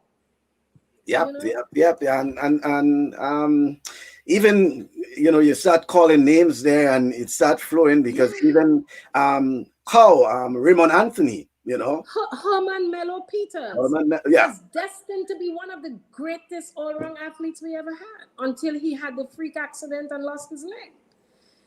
But we had Sampath Harbin. I mean, the only people who will talk about Sampath is my age group. People in the late 50s maybe and beyond. Nobody else knows about these guys. There has to be a way to make sure that not just the memories linger, but the achievements of these people are recorded. And not just for athletes, for officials as well.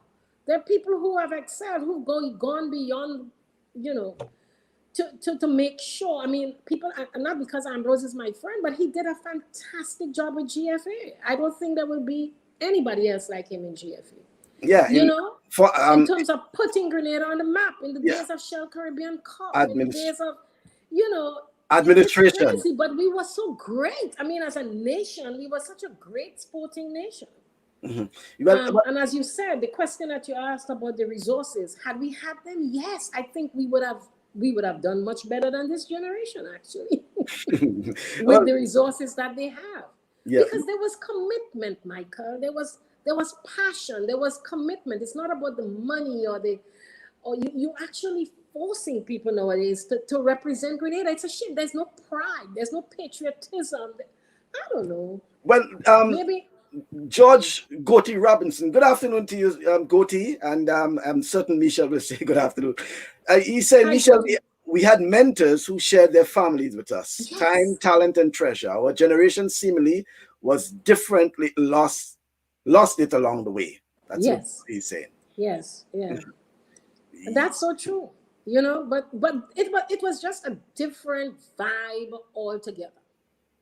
A different vibe. But there was so much participation. There were so many clubs. The amount of sporting clubs we had in Grenada. And I mean old as well as young. People were involved. Hanford. I mean, I just calling some of the names, the Atoms, the Dauntless, even the netball teams, Aces. I remember Joan Pivot used to have a team called Aces. If I'm not mistaken, there's QPR, who's always been there. Traditionally, Queen's Park Rangers is always there. There was Evergreen Jets Netball Club. That was the Brewster's Club. That Joan St. Bernard again did that with Mr. Brewster. Huggins had a very good netball team, Huggins United.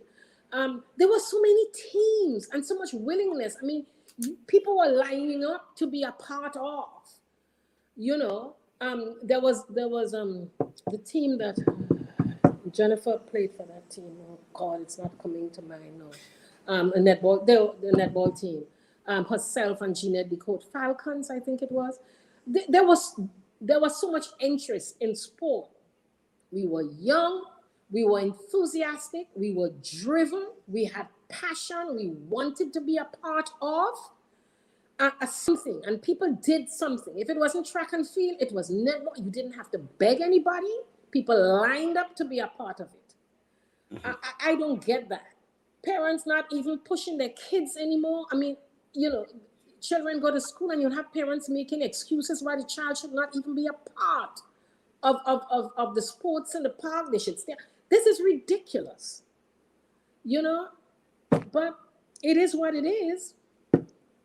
We can continue talking about that for quite a while. But Margaret is saying, just listening to Michelle today brought back memories of so many people that I had totally forgotten. And I told her that, Michelle. She also said about white labels was another netball. White labels. White label. Yeah. And Vida is saying that the Olympic education arm can help with documenting the Olympic Academy, and the museum can also facilitate these things. I'm sure that we can find someone who would like to write the history of these sports. She also is saying that PYO from Grand Dance with Nautica and Ray. Correct. I'd forgotten. Where's YMCA too? I mean, I remember how all timers, our team got started with netball, and there was this enthusiasm. It's all high school girls who used to play. They got together to form a team. The same Irva Williams, Marcel Lewis, Cornelia Dells, they all Jenny Wells, Woodruff. They all got together and said, "Oh, we need to continue And of course, then people started going away. So they extended the invitation to former convent girls, and we joined and we became all-timers. But I stopped playing netball at 55, only when I tore my Achilles. That's when I stopped. But with people all were being timers, active. with all I was timers. all-timers netball club. Right. But we all were old people. Jenny, we were all old people. I mean, we used to go out in the outer parishes to play. And the people coming in to see the games, we playing teenagers, 17, 18 years old. And most of us were already in our 40s, 50s. And they would laugh at us and say, look at these old people coming to play. And Jenny grade very early. So everybody said, look, Tanti, look, Nenen coming to play against y'all and beating y'all. But people played. People were active. People, as I said, we were so driven. We so wanted to be a part of that we continued long after. I see netball tournaments, happening, and it always disgusted me that every time the opening of a tournament, you very rarely had a past president there, for example. Nobody invited anybody. It was just them, as if netball started today or yesterday. How many people know that Margaret Nichols was a former past president? Jenny, Pauline LaHaye, Yolan Wells. Monica Joseph, now deceased, she was a judge. Joan, excuse me, Joan Saint Bernard. I'm getting passionate now. That's why. No, I think you were referring to Margaret Dow. No, Margaret Nichols. Margaret Dow may have been a president too. President. But Margaret Nichols, she was also a president. the former president of the Senate, was also a president of the Netball Association. Oh, Judge Monica Joseph. Yeah. Okay. Judge Monica Joseph was a president. Franca Alexis was a president. How many people know that? The young netballers don't. They don't know their history. How many of them know who are national players? Excuse me. How many of them know who represented Grenada in the only netball tournament, world netball team we had? They don't. They don't know their history. And it's the same for the other sports. Mm-hmm. Yeah. We need to do better, because it's these people who will come on to help and make sure that the game progresses and develops in a way. It gives them something to do. It gives us I'm not just talking for netball and track and field. I'm talking for other sports as well. It gives you something to do. It helps you get involved, and you make sure that the sport continues, and you could be a mentor to other people as well. But they cut you off as if, they don't mention you, they don't say anything, and the sport dies with them. I don't know if I'm making sense. Well, Tora was actually saying that even before we get to a macro project like documenting the exploits of national athletes, schools and clubs must begin now to document their achievements, have someone dedicated to taking photos, taking videos, writing and securing clips from newspapers, and save them at some place at the club and school. Even today, the GOC has trouble with national associations when it comes to doing the sportsman and sportswoman of the year. Too many clubs submit names and they have no documented material. And that I know that for a fact in terms of the Olympic Committee, when they have to, do the annual sportsman and sportswoman, the difficulty they have in terms of getting the information from even national associations, and sometimes even after pleading and begging and requesting, then you'll probably just get a one-liner on someone from an association who you're nominating. And no information about this person, what they would have achieved to be the example, and I'm just using an example, probably the footballer or the cricketer of the year. It's only of recent we see some associations take it very seriously to do some in-depth analysis of their nominees in terms of providing information, so that when you're doing the selection, it's based on the achievement of that person for the year. So it's a point you're making there, and it's very important that we have to start, as you say, from the school, probably not have to, but probably from the schools, from the clubs.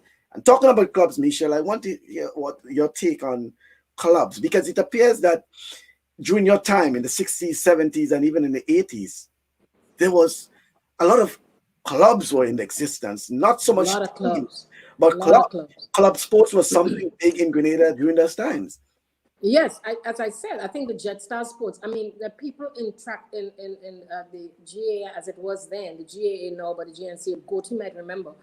But we had so many clubs, and it wasn't just clubs with 5 or 10 people. Participation was high.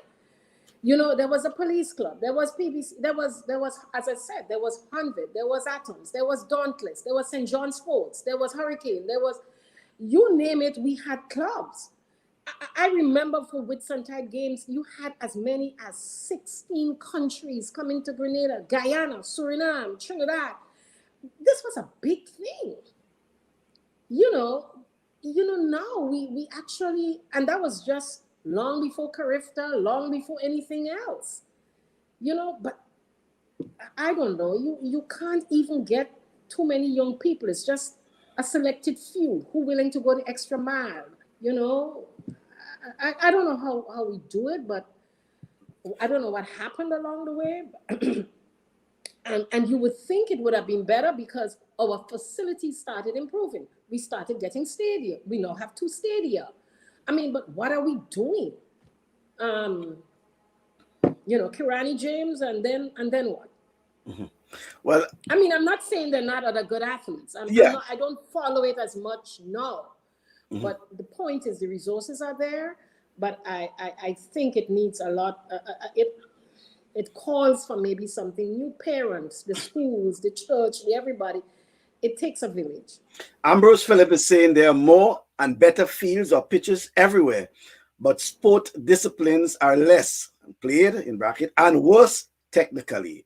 I agree. What Roy St. John said, it's 99% intelligence and 10% skill. Somebody, because you used to play the sport, doesn't automatically make you a coach.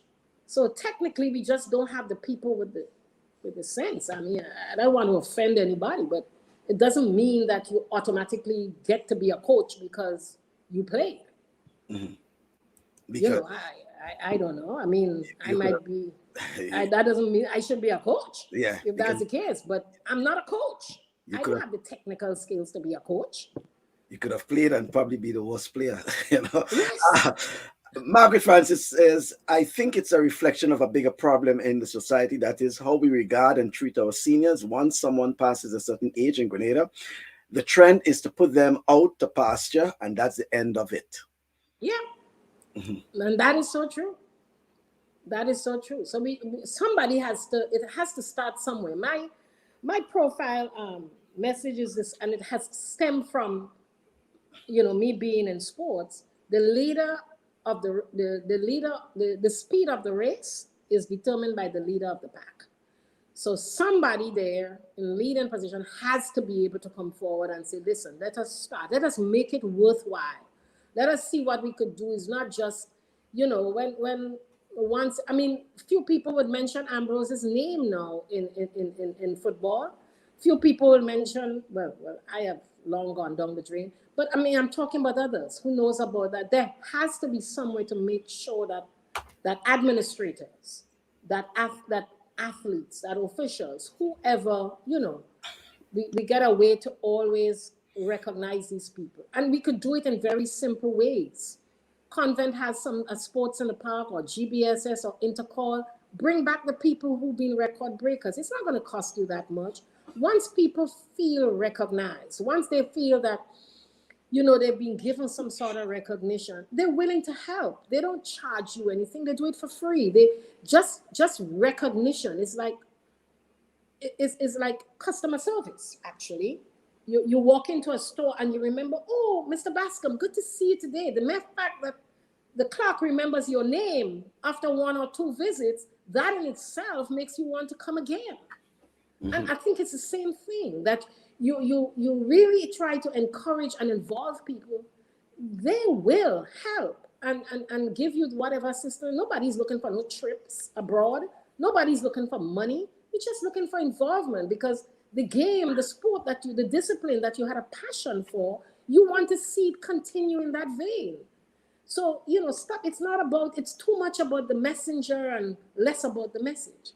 Yeah, I agree with that because I recall while I was doing some studies at the BBC some years ago, and I hooked up with Jason Roberts, and Yes. West Bromwich Albion was playing, and he organized for me to go to the game, to attend the game. So I was able to get the train from London, rode the train, everything like that. So, and when I got there, the courtesies that was extended, and then I was introduced to a number of folks that was there, and what they were actually telling me is that some of them are actually past players, and some of those guys are in the 80s. And whenever the team is playing, there is actually a spot for these guys in their stadium for them. Yes. They are given that courtesy to be, in this, and that's, well, obviously, it's probably now with COVID, it might be different, but it's what, and I understand most of the clubs in Premier League teams, rather, not just the Premier League. Sorry, I understand some of the other divisions too. They have this arrangement with the former um, footballers, the veterans, the ex-footballers, where they extend the courtesy, where they get season tickets, and they extended the courtesy where they sit, Yeah. and at times get to speak with the current players, as mentors, Yes. Yeah. Yeah. Yeah. So, Yeah. so it's a good point you're making. But the let Yeah, me but we see it all the time too on TV. I mean, we hear, I mean, you take a tennis tournament, for example, and there's going to be Wimbledon, whatever it is, the Australian Open, and you recognize that maybe a record will be broken or something like that. And you say, okay, Federer is going to most likely win his sixth Wimbledon, and which would break Bjorn Borg's record, for example. So you bring Bjorn Borg in because, it's, you know, it's going to be an awesome moment, when this is done. If Federer is able to, to get past that and win his sixth championship, break a record. We see it all the time. You look at if it's Agassi's record about to be broken, whoever it is. Once it's something that impacts a past player, you will see that they bring them in, they invite them to the game, they invite former presidents, they recognize the people who have contributed to the sport to the point where it is where it is now. oh, And that isn't hard for us to do. As I said, these people contribute in some way or another. And it doesn't, it's not a question of money. It's not a question of trips. It's not a question of anything else. It's just a question of getting people to be involved to make sure that the sport maintains its values, be a mentor to the younger people. You know how many times we have problems with teams going away, they don't know how to dress properly, they go with all of these things become very important. And you can involve, some of the older players with that, or yeah, older officials. yeah. Well, You know, there are I, people who have a lot to offer. and Margaret is saying, How to that conduct yourself. there is something called the senior games. Yeah, I know about the senior games in Barbados. Yes. I have a Bajan friend from college in his 70s who participates every year. They are held many countries around the world. Maybe that is something Grenada can look into to keep these people engaged. Yeah, the senior games is But I don't think, Margaret, that the problem is so much the senior games. I think those things would happen. We had teams and what have you, as I said, that we played for all timers. As I said, I'm sure they had it with football as well and other disciplines. But I could only speak about the sports that I play, or I used to play, and they had it. I think that for me, the bigger issue is the transition. Is from the old into the new, is getting people involved with helping with, so the history goes on, as opposed to just finding a game just to keep. It's not a question of senior people being active. I think that happens. There's a lot of senior people who play at different sports, whether it's dominoes, whether it's whatever it is, but they're being active, they're doing something, you know but I think it's how do you get to to maintain that, to have that history. How do you sustain? How do you keep a record of it? How do you keep it in people's face, as it were, in terms of what people did? I think that for me is the bigger picture in making sure that the people who really should be recognized, and there are a lot of people in different disciplines. I'm not going to call any names. There are a lot of, I don't want to offend anybody by leaving anybody out, but there are a lot of people in the different disciplines. I think we need to do much more. We need to do much better than we're doing now in terms of making sure that their place is down in history. Okay. Putting on your thinking cap, Michelle, what would you want to see improve in the short term regarding sports development in Grenada? I'll be, you're not going to like this answer, but I've not really been involved too much in recent years. To me, I myself lost interest. I'll be very honest with you, Michael. You had really had to persuade me. I didn't even think sport anymore. I would, netball, I would like to see come back the way, I mean, at least close to what we had. I think the only way we could do that is, you know, try not to have too many players maybe on the netball team, on the netball executive, players on the executive. We really do need to get some really serious and hardworking people in there. There are people who have given a lot of their time and effort, and you're not seeing the results that you would want to. Um, I would, I don't know. There has to be, I am not thinking really, I didn't really think of it in the short term. There is, because everything is so much driven on incentives. It seems as if we have to pay athletes now to be interested, in terms of sports development. I don't hear anything too much about the Ministry of Sport. I mean, when Vida and Conrad were there as coordinators, there were a lot of things, but the truth is I have not kept pace with it because there doesn't seem to be much action happening apart from when Waggy T does a competition in football or something like that. I really don't know because everything is so driven now by money and I don't know. Things have changed. Times have changed. I'm sorry I can't really give you an answer in terms of short-term development, and I think it's more so driven now because there's COVID and people are just, limited in terms of what you could do. Yeah. I am not really sure myself because I'm not up to breast with what up to date with what the IOC does or with the GOC does and what other associations are doing to motivate to say I could critique or I could add, some sort of contribution. But I do know that there is not as much impact as there used to be a few years ago. I do know, I mean, there are a few outstanding athletes in the disciplines nowadays, but I don't follow the sport too much nowadays in terms of what, because there is nothing to really to encourage you to do so. Okay. Well, Ambrose is saying. I'm sorry, I can't answer that in terms of the short-term thing. I really don't know. We haven't gotten anywhere with badminton. We talk, we want about it. We don't have a hope. What are we doing with football? I mean, since the days of, and I'm sorry to say this is not because I worked for Shell, but since the days of Shell Corrigan, this steady decline. I mean, it's like you look at them, they've done well, they do well here, and they're not consistent. So I don't know. I don't know what the policies are. I don't know what's in place. I haven't followed it.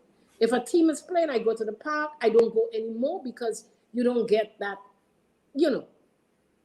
the result you're looking for, not only in terms of winning the game, but in terms of the quality that you're seeing on the field. And as Ambrose said, technically we found one thing. So it's not that there is a desire. You don't really know what to do. What do we do? Is it because we don't have enough money in sport to inject maybe overseas coaches to do things? I really don't know because I have not been following it. But what I do know is that it doesn't excite me in terms of what is happening now. Okay. Well, you're getting some assistance because Ambrose is actually saying the answer is structure, incentives, and the rest follow structure. Ambrose like its technical terms. Yes, but it is. but Bob Simpson is sort of putting you on notice. On the spot? Maybe it's an opportunity for you to serve again. Are you interested? I'm always interested. Of course, but Barbara, I agree with. She's really put me in a spot, huh? I'm always interested, but it's the commitment. It always comes down to the commitment of the rest of the team, and that's when it gets frustrating, when it becomes, after a while, a one man's, or two persons, and you can't get the others to commit as well. So I think if we can get a team of committed people, yes, I'd be interested. Okay. Well, she's reminding you also that there is the senior over 50 component of the Peter David Margaret Dow netball tournament. I'm proud to see that I was part of the very first tournament as the master of ceremony. But no, yeah, So there's you this. played your part. Yeah, I played my part, and it's something that I support. Well, let I say support. I like to, feature the results and things like that. So, and it's something that has been going on year after year. You know, that Margaret Dow Peter David netball tournament. So she's saying that is something probably you can get involved. But clever But say, let me also take the opportunity to thank Barbara too for her long-standing service. I really did want to mention her name. There are a lot of people names, of course, that you couldn't think. I mean, Eleanor Pilgrim, who's been a stalwart, as everybody knows. Barbara herself has been there with QPR and the national team, training, coaching, involvement in administration. They're people who die hard people. They're one of a kind. yeah, Jennifer Woodruff is is an all-time fan supporter. She doesn't play anymore, but she always there making noise. There are people who would be there, but and as I said, Babs really, has done tremendous. I mean, she has stuck with it through good, bad, and indifferent. But as she also knows, it's very difficult. I mean, she carries most of that burden on her shoulders all of the time. It's not easy. And to get a team of people, to get a team that people would respect and all of that, it's very, very difficult. So, I want to give, as we would say, big up Babs for the contribution that she has made. She's done tremendously well. I don't think most people would have had the stickability that she had. yeah, and we will hear from Babs sometime in the coming, coming weeks, hopefully. And Clever saying the integration of pan music, specifically harps, he has to inject harps, was always a part of sporting events, a marriage of convenience between sports culture minus the domestic violence and neglect so prevalent today in both. And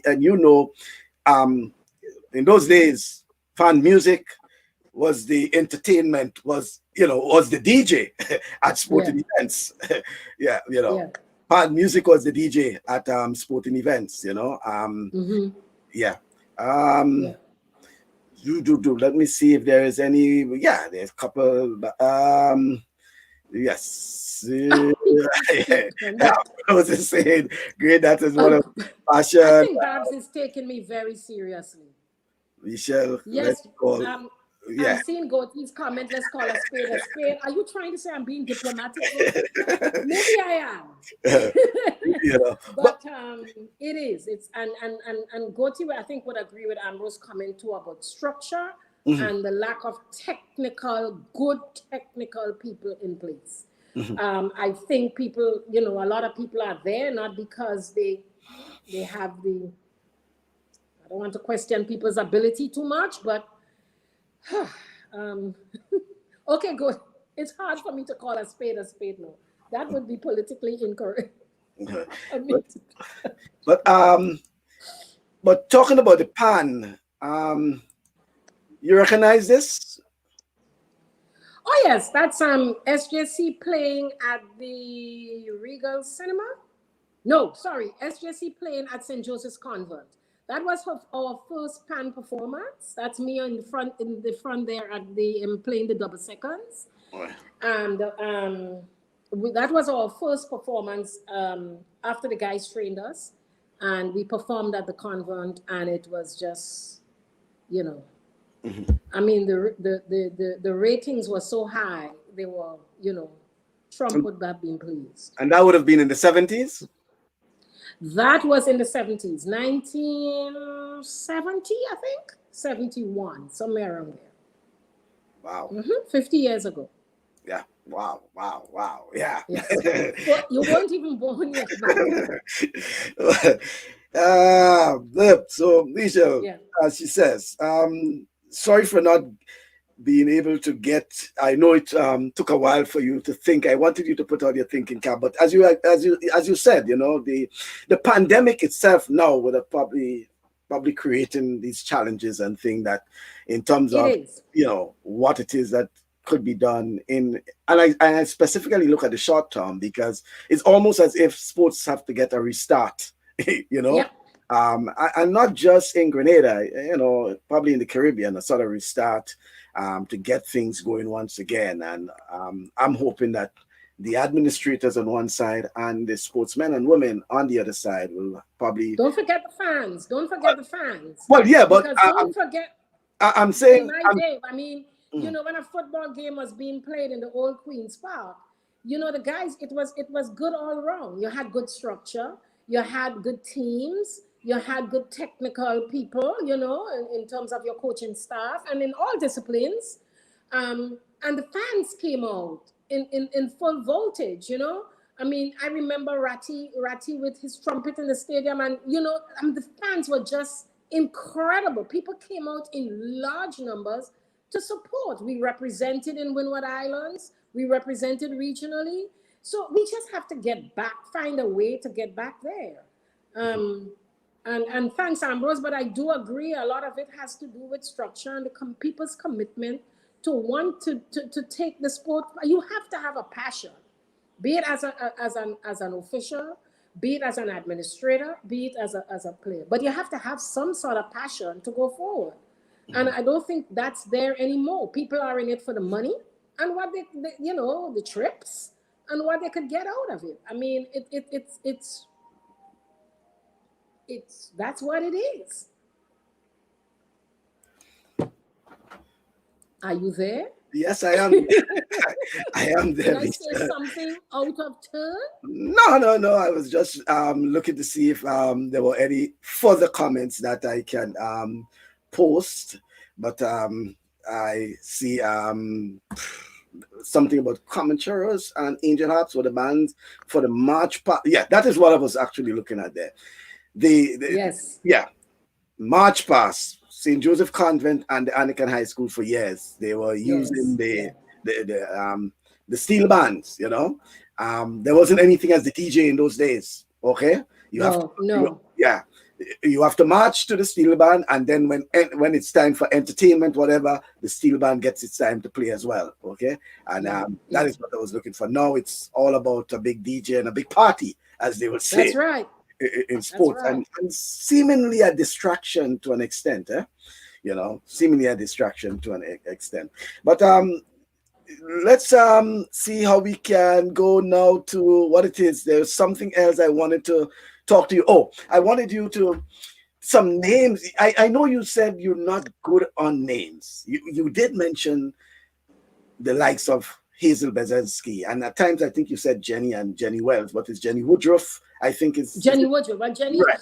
Yeah. I say Wells because I'm thinking that the people who are looking in are going to be people who remember as Wells. So I say Wells Woodruff. Right. Jenny Wells Woodruff. Yes. So people who don't remember the married name would know who we're talking about. Yeah. But who was? I say. Yeah, yes. I'm trying to find. I only speak about Hazel because Hazel and I have done everything together from the time we were about 7 years. When I say so, in sport, we were part of Jones Club in as young children, 7-8 years. We played when we both went to convent. We did everything together. Hazel was head girl at the school. I was deputy head girl. I was the sports captain. She was a deputy. We played netball together. We played track and field together. We did that throughout all our lives until we represented Grenada together. So we know in business together. We Hazel and I have really. So I call Hazel name because when I forget, I would say, Hazel, you remember? And she, of course, has a very good memory. So she would just, fill in the blanks or give more than what I have. But I only say Hazel because we've done most of our sport. When the National Students Council was formed in 1972, when, with this thing in Grenada with New Jewel and what have you, and all the demonstrations, the student demonstrations, Hazel and I represented Convent in the National Students Council. So we've more or less done our lives together. Our children, our friends, we So, kind of. so you had a bit of quote unquote politics. I had a little bit of politics to Yeah. the point that when I went to England to study, I remember being so militant because from the time I got into England, I remember the Conservative government was in power, and we were fighting for student grants, and I went into England, and when I got into college, and I got hooked up very early, and and was down at the West End in London and demonstrating to get rid of Thatcher and improve things for student grants and what have you. So I had a little bit of militancy in me as well. All right. Yeah. So we're saying I think the athletes have to take some more personal responsibility to it. Just seems to me that athletes don't put in as much individual and personal training as before, whether they're involved in football, cricket, netball, or basketball. And it's something we have been saying. Which is worrying because you really have to want it. And more importantly, you have all these, you have TV now. Everybody has cable. And everybody, you see how hard these guys work. I mean, from Michael Jordan to Kobe to LeBron to whoever in basketball, you see how Ronaldo and Messi and how hard they work in football. You see in cricket how hard that the English guys in Australia work. You see it in all the disciplines how hard they work to get there. So you would have thought that just by seeing that, because you have the access to cable and other things, you have all the other forms of social media to see how people get there, that they would want to be able to be encouraged. We didn't have anything to go by but to listen to stories from people word of mouth when we could get it, or just being motivated ourselves. So the mind boggles, because when you see how far you could get, now, especially in terms of the rewards, the financial rewards from working hard in sport, I'm surprised that not many people are willing to take it on and try to achieve more. Mm-hmm. So, but don't you think there is something additionally missing? I mean, yes, there is the personal responsibility, as we have been advocating time and time again, but is there something? It may be yes, it may be no. That it's not. It's not. I don't know. I don't know what government's position is on sports as well. I remember, in the 70s, Gary was a sportsman and he liked to win. And so when we came back, he always had a party. He called us heroes. Every time a team went away and came back, Gary celebrated. I don't, you see, the speed of the race is determined by the leader of the pack. So if there is no motivation from the top, what do I care? I suppose athletes don't what do I care? I just go and I pull a muscle, I get damaged, nobody looks at me, when I come back, you have to fight up with whoever the body is to get help, to get treatment, to get therapy, to get what have you. I don't know. I really don't know, but they're obviously, as I said, I keep on saying it all the time. The speed of the race is determined by the lead of the pack. Okay. And then Ambrose is saying West Indian cricketers working in secret. Ambrose always with some sort of technical. Yeah, and I understand that one. And Goti, in our day, it was love for school, community, and country. And I remember, and I agree again. As a child growing up in school, I would attest to that. The first, you always love. I pledged. We were part of the 4-Hers. We were 4-Hers. And 4-Hers is like a social club. I was a 4-Her. I pledged my head to clearer thinking, my heart to greater loyalty, my hands to better service, and my health to better living for my club, my community, and my country. That's what I grew up on. Interesting. Wow. That's what I grew up on. And I've never forgotten it. My children are always amazed. Mom, how do you remember those things? I have never forgotten it as a 6-year-old. I pledge my head to clearer thinking, my heart to greater loyalty, my hands to better service, and my health to better living for my club, my community, and my country. So yes, Goti, I agree with you 100%. Because don't forget, in our day, we didn't know anything about, we didn't have dirty drains. We were trained to clean your house in front of you and on the other side of the road. That's what we knew. That's what we grew up with. And that extended to our lives. You know, be it sport, be it academic, be it whatever, health, everything. That's what it was. Your club, your community, your country. And you know, it's interesting you saying all of that, you know, because I'm still trying to figure out what it was like. Well, not what was the thinking. I mean, back in those days, 60s, 70s in particular, that even with the you know, the lack of, and I'm saying not just facilities, but the lack of whatever it is, you know, in some cases, electricity, water, you know, all these sort of things, lack of that, folks like you and others were able to represent your country, well, your school, your community, your country, and excel at the same time, and even in academics as well, you know. And then you had situation where, of recent, they were contemplating whether sports affecting the academics of others, and you know, and these sort of things, you know. But somehow it was done back then in the 60s and 70s, even with less, you know. Yeah, but I think there was also a thing too. There was also a thing in school that we learned, which was civics, and that sort of, I think, helped in some way in the overall development too, because it taught you everything. And I think we were able to combine the school, the home, the parents were more, I think, maybe more in, I want to think more involved. Um, um, in a way that you really wanted to excel. There was an expectation, I guess, to succeed without having to say so. You knew what you had to do. It's like somebody was saying to me a couple of days ago, what are you fussing about? It's raining. In our days when we were small, that was the time when it rained, you curled up in your bed and you got a good book and you started reading. Nowadays, you know, it was the things that moved us, that motivate us, that again, things that you saw, that you learned without having to be taught. It took a village all the time. As I say, just as people say, it takes a village to bring up a child. We just knew what we had to do. We learned from our elders, and we wanted to achieve. Everybody always wanted to do the best that they could possibly do without having to be soldiered into doing it. And I think it was just the way of life. It was just the upbringing we had, and that motivated us to the point where we wanted to excel.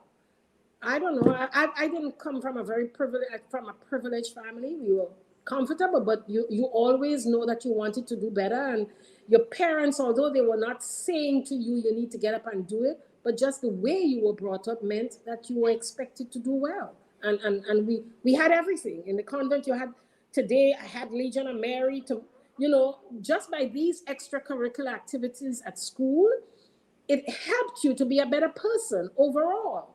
You know, there was always an extracurricular activity. There was guides, there was rangers, there was the choir, there was sports, there was the Legion of Mary, where you also, people would laugh at it, but you got an opportunity to go to the hospital and help people, and that brought out the best in you. Or you go to people's homes to help them. It was part of your task. You know, the elderly, to visit the sick and elderly and help them do chores, do some, you know, whatever needed to be done. You know, that is how we were brought up, all wrong. So I don't know if that's part of it. Nowadays, children have too many choices. They speak to their parents in a way that, you know, I don't know, you know, they dictate the pace. So I you know, you're laughing, but it's true.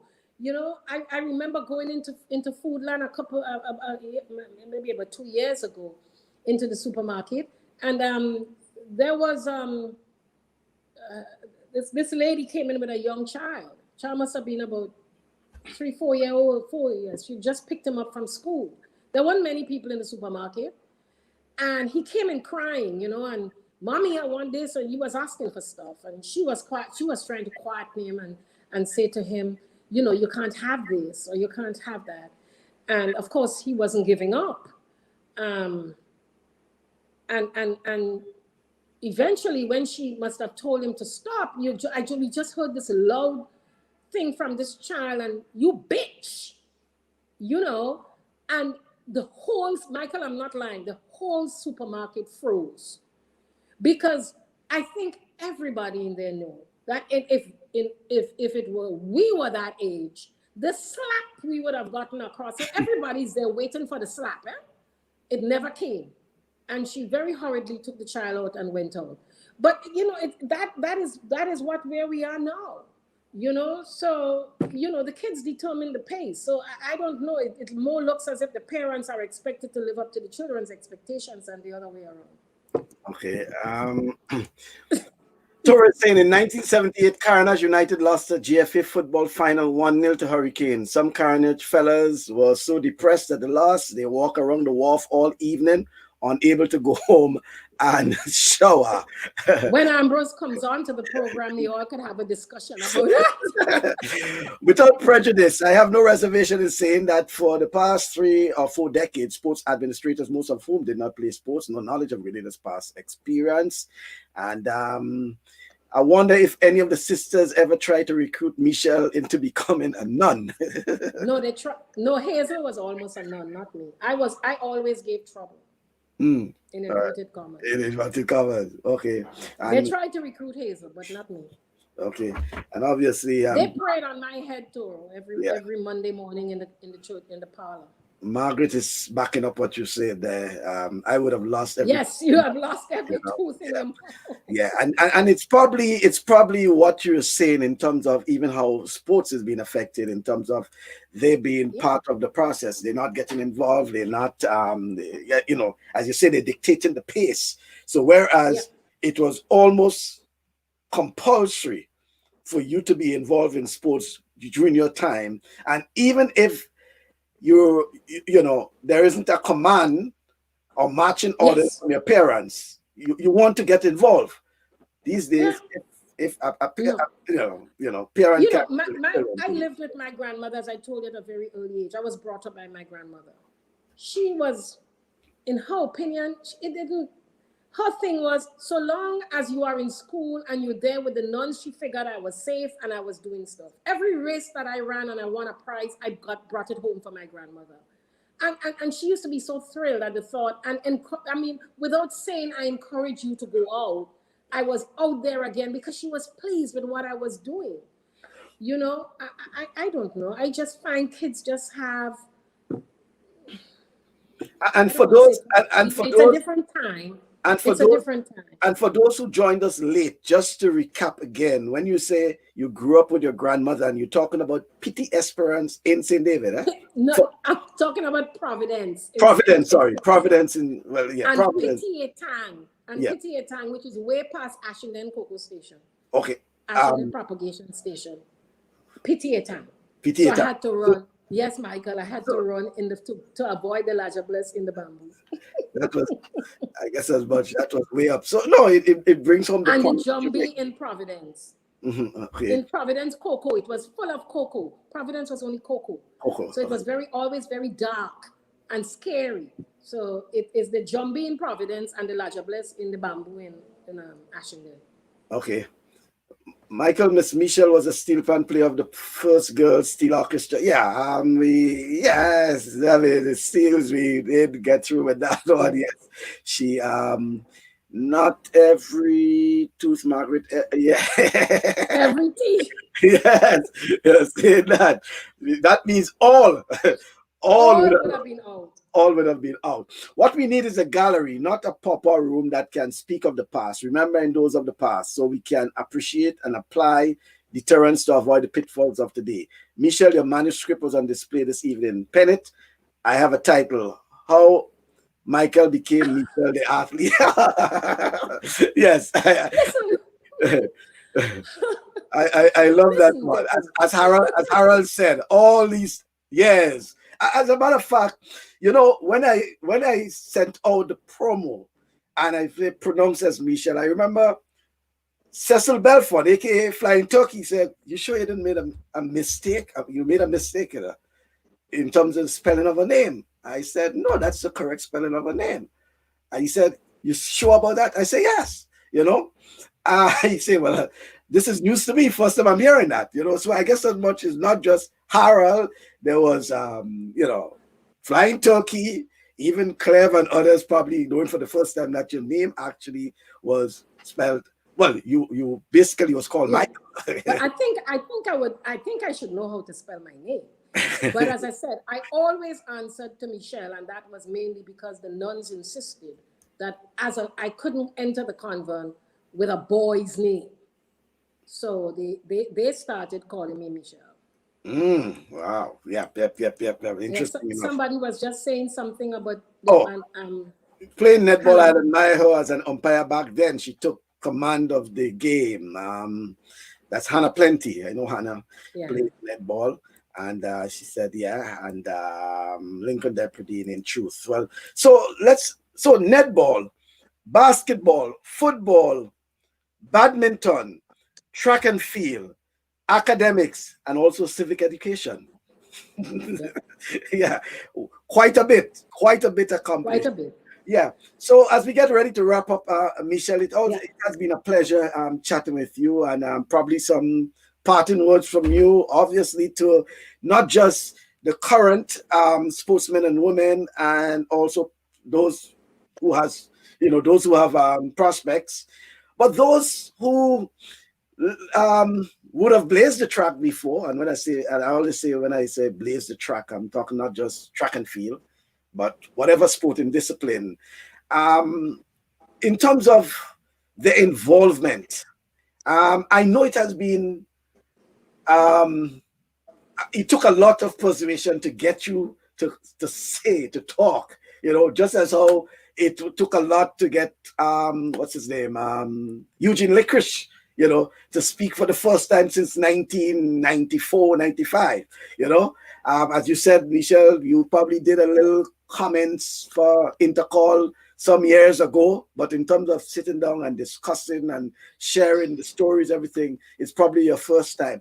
um but the message we're trying to get out is that something must be done, and not just to document, and document is part of the process, so it's a process, but also to recognize those who would have excelled and representing Grenada, and not just Grenada, but probably even at as you say, the school and the community level. And it's probably a challenge for clubs, schools, and probably on the national level to start recognizing those who would have excelled years gone by. Mhm.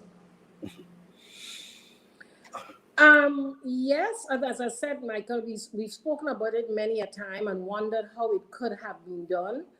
I think maybe some sort of committee or commission, we have to get somebody would have to be approached. I don't know who, I don't know who's willing.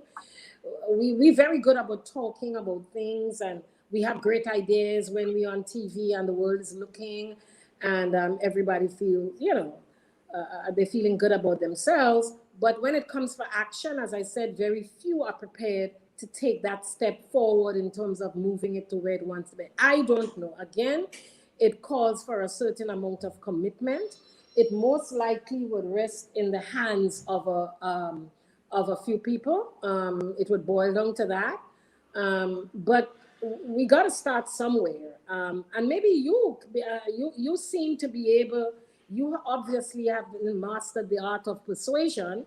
Should be able to maybe get a few people together in different. Yeah, a lot of different era. What are different eras, different disciplines, and who are willing to make the sacrifice to come together without fear or favor, without any bias to anybody, without any personal grudges or what have you. People who are definitely willing to do this so that our history could be recorded. I had given up, quite frankly, in terms of that. I mean, as you said, it took a lot to really get me here. At the end of the day, when we finished here, nobody's still going to remember um, Licorice, what he said last week, how great, no matter how great he was, or anybody else who coming on the program. Nobody remembers how much Walter St. John did, apart from when he spoke. By the time the interview or the discussion is over, people move on with their lives, in terms of, and he did a lot with football, and all the others that I know. Todd Henry might have done a lot with athletics. Ambrose would have done a lot with football. How many people remember Stanislaus maybe was president of the association? And I'm just talking about a few others. Royston, well, Royston is still in the GOC, but I'm just talking from in my time. Nobody remembers that. We good at talking about it, but getting down to the nitty gritty, it's a very few people, very, very few people will commit to taking it further than it is. And we need to get it done. I think there is a saying about a people with no history, but it's not all about the education. And I think we just need to get something going. I mean, I want to thank you for the opportunity to talk about. I really don't like talking about myself in that regard. But I'm very fortunate to have been born at a time, and I tell my children that all the time. I'm still happy to be born when I was born. I was able to accomplish a lot. I think I made it to the top level in the sports that I took part in. And I'm very pleased with what I've done. And it paved the way for others. It really did in terms of women in sport. But who's going to remember that? Mm-hmm. So unless we really could get a few people who are willing to go through it, and the funding is important.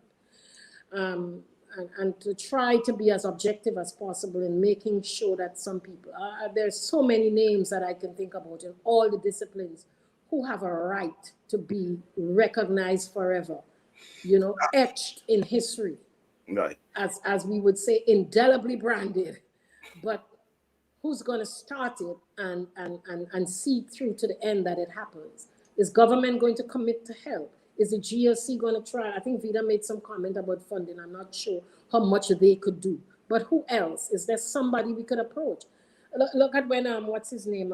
Hugh Dolland had opened a cricket, whatever it was. Museum. Right. That wasn't hard to do. I mean, well, it was hard because he worked hard in getting his pieces together.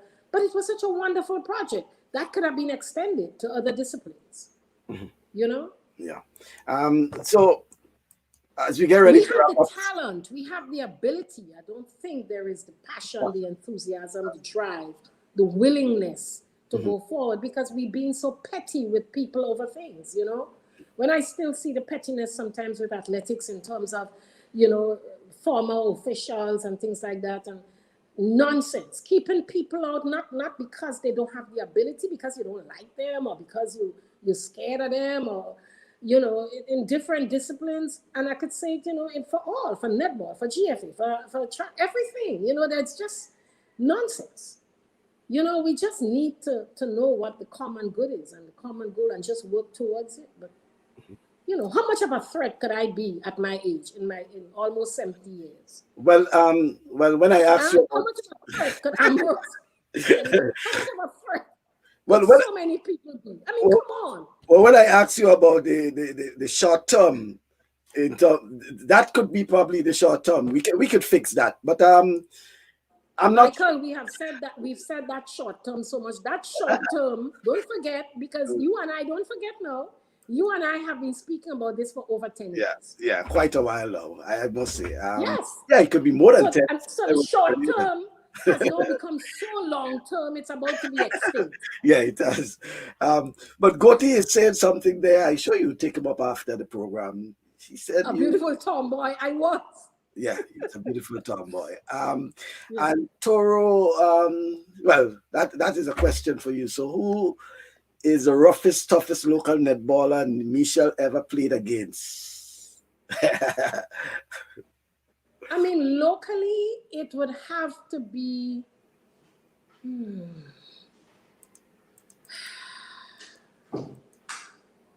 Maybe Anne-Marie Louison, and when she marked me as a defender. I've always been lucky to be playing with the toughest. But if anybody had to defend me that I really had trouble with, it might have been Anne-Marie Louison. Her younger sister, Sherry Ann, was much, much, much, much younger than me. So I didn't play much against Sherry Ann. But if I did have to, I would have had a rough time with Sherry Ann Louison. And regionally, that would have been Martha Bissett from St. from St. Lucia. Yeah. Yeah. Okay. I hope that answers the question. All right. Robert Samuel. Good afternoon to you, Robert. He's saying, thank you, Grenada Sports. I really enjoyed this interview. Miss Hercules has been my neighbor for over 30 years, and I didn't know half of her accomplishments. She's a treasure chest of sporting history. Well done. What I told you, Michelle. So even your neighbors, oh, even your neighbors were not aware of what you had achieved over these years. Well, poor Robert, he's in his 30s. No, he would have known if there was something, Well, yeah, if it was recorded somewhere. somewhere. And that's the point. They just don't know. Yeah. And nobody bothers Mm-hmm. anymore, quite frankly. They just deal with who they know, you Yeah. know. It's who's right there. They Yeah. don't do any investigative journalism. They Mm. don't in sportive, they don't do that. They just deal with what's happening in the now. Mm-hmm. Yeah, well, that's how we're hoping to at least bring folks like you and others out so that you can share. I hope you can speak to your But good this has your approach. program, I mean, is doing that very well. I'm hoping that,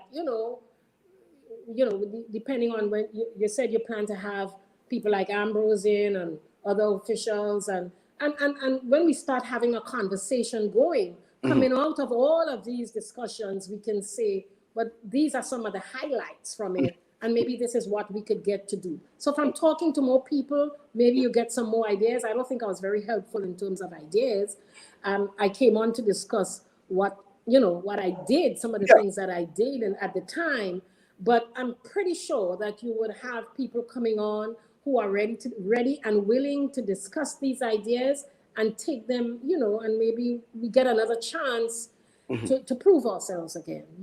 Yeah. That's it. Um, That is the idea. Folks like you and yeah, others who can share your experience, um, yeah. So you know, and yeah, it's just not enough to just come on and chat. If well, that yeah, is the objective of the program, then I'm sorry I came. But you if it know, is out, yeah. Well, if no, it's that's out of it, what they right. say, out of one come many, Yeah, or out of many in this case, maybe come one, that we could have one objective to get things done. get If things. it Yeah, is possible to do that, I'm willing to be part of the conversation. yeah, But while we still have the time and the energy to do it. yeah. But I do think that we have so much talent here, all wrong. That is a Mhm. pity we can't harness it. And as Ambrose was saying, get some structure. And we have people who have strengths in a lot of areas. Some are going to be able to provide the structure. Some are going to be technical. Some are good implementers. Yeah, Everybody would have their place. Everybody would have a role. But it's for us to embrace it all and put Grenada, where it should be, and give recognition to the people who have brought us here. yeah. Thanks for sharing that with us. And Andre is saying another great program, so much information and history. Thank you. And then there is, I think Clev is saying that hence the importance of establishing a gallery and annotating the accomplishments of the past to inform those of today. Tribalism Let and me say, not just to by inform, but to selfishness. guide as well. Yeah, as he Yeah. says, Yeah. It's not tri- just to inform, because if you just tell people, that's it. But if you could find a way to make, to see what works. I mean, the wheel turns full circle all the time. The wheel is always turning. You always go back. Pretty soon you had to just go back. We already going back. Look at what COVID has forced us to do. Go back to 1912. Wash our hands, wear your mask, maintain your distance. Isn't that what happened in 1912? The wheel is turning full circle all the time, and so it is with life. So it's not just to inform people, because they'll forget tomorrow, but hopefully that people's actions and people's successes, we could learn from it to guide others and the thing. But it needs to be etched in history. I firmly believe so. Mhm. Yeah, well, thank you very much. And Babs is saying, Michelle, a wonderful program, lots of sharing. I wonder how many young persons are listening and learning. And Babs, we hope to have you sometime in the coming weeks because you I have hope so too. have Babs, to speak she's done a about. lot. Yeah, she has done quite a lot, and the family as well. Yes. Sister, And and on her others. own merit sometimes, her own back of her own pocket. These are the diehards. These are the people who do it regardless. Mhm. And Barbara is one of them. Yeah. And despite the challenges year after year, and something about Babs, I noticed she does these things without much fuss. you know, Yes, yes, Nothing worries her. I mean, I don't know. yeah, I'm sorry about that, but I can't. I will yeah. give up. And I would get heated up. Barbara would Yes, be I too. will. I would, But she's I doing would this just get heated up. calmly, and I guess as Yeah, much all because of the passion. yeah. Former sports minister Patrick Simmons, excellent program, good vision, Michelle. And Clev is coming and say thanks again for a very informative program. Stay well, Michelle. By the way, Sparrow say age is just a number. 70 is the new 40. And he's saying, I'm 45. I'm 45. you know. yeah. And Yeah. Hannah Plenty is suggesting a Hall of Fame, maybe in the Olympic Center, the new Olympic Center. So, Michelle, thank you once again. I know I can't believe that I we know have that spoken for this long. I I said told you to so. you, Michael, what am I going to say to you in all this in an hour? I I, can't go more than half. I warn you. And here we are. Yeah, but thanks once again, lots of information. You know I hope some other time, hopefully we'll be able to, as I always do with the guests, that some other time we'll get to come back and chat again sometime, probably as a tag team, you and somebody else, and things like that. So as you say, That would be nice. yeah, they'll be able to jog your memory of certain things and things like that. So probably a tag team. Hazel might be a good person to be But yeah, on the program. but that is if we're speaking netball and track, But Yeah, overall, I mean, yeah, I'm pretty sure a tag team, there are yeah. lots of people as well. Yeah, that's what I'm saying. And obviously, we hope to have Ambrose, to, Oh, uh, I would love to tag with yeah, Ambrose. he isn't ready as yet. He isn't ready as yet. But we will try to get him, because I believe, when it comes to sports administration, Ambrose is one person that I believe can still offer a lot. Yes, times have changed, but I still believe he has a lot to offer. He may not want to be, Structure, yeah, and he may not want to be structure. in the forefront, but I think probably as an advisor, as a consultant, he has a lot to offer just by how he got things done and his thought process currently. I think he has quite a lot. But again, sometimes, folks believe that the time the time has passed for certain people, and I'm saying until That's my point. yeah. And I had an That's my point. argument with some folks again, and they asked, "Well, some people must move aside." Yeah, I think yes, some people will move aside, but then at the same time, I think we have to get people involved and give people an opportunity to be involved as well, to be involved. And sometimes the environment doesn't present itself for people to get involved and make their contribution. But I think Michelle, you have done quite a lot for sports, especially women's sport. And I'm hoping that the young ones, as Hazel Regis Buckle said in earlier, you know, thanks for what you have done. I guess as much she would have heard about you, and you have one that probably would have inspired her. And I guess as much there's so Yes. many others who would have been inspired by what you would have been able to achieve. And Hazel and Regis did the middle distance, right? 400, yeah. No, the 400. Yeah. And when you think of people who came before her who were pretty good in the four, like Jenny Boker, I mean, who remembers Jenny Boker? Jenny Boker was a very, very good athlete.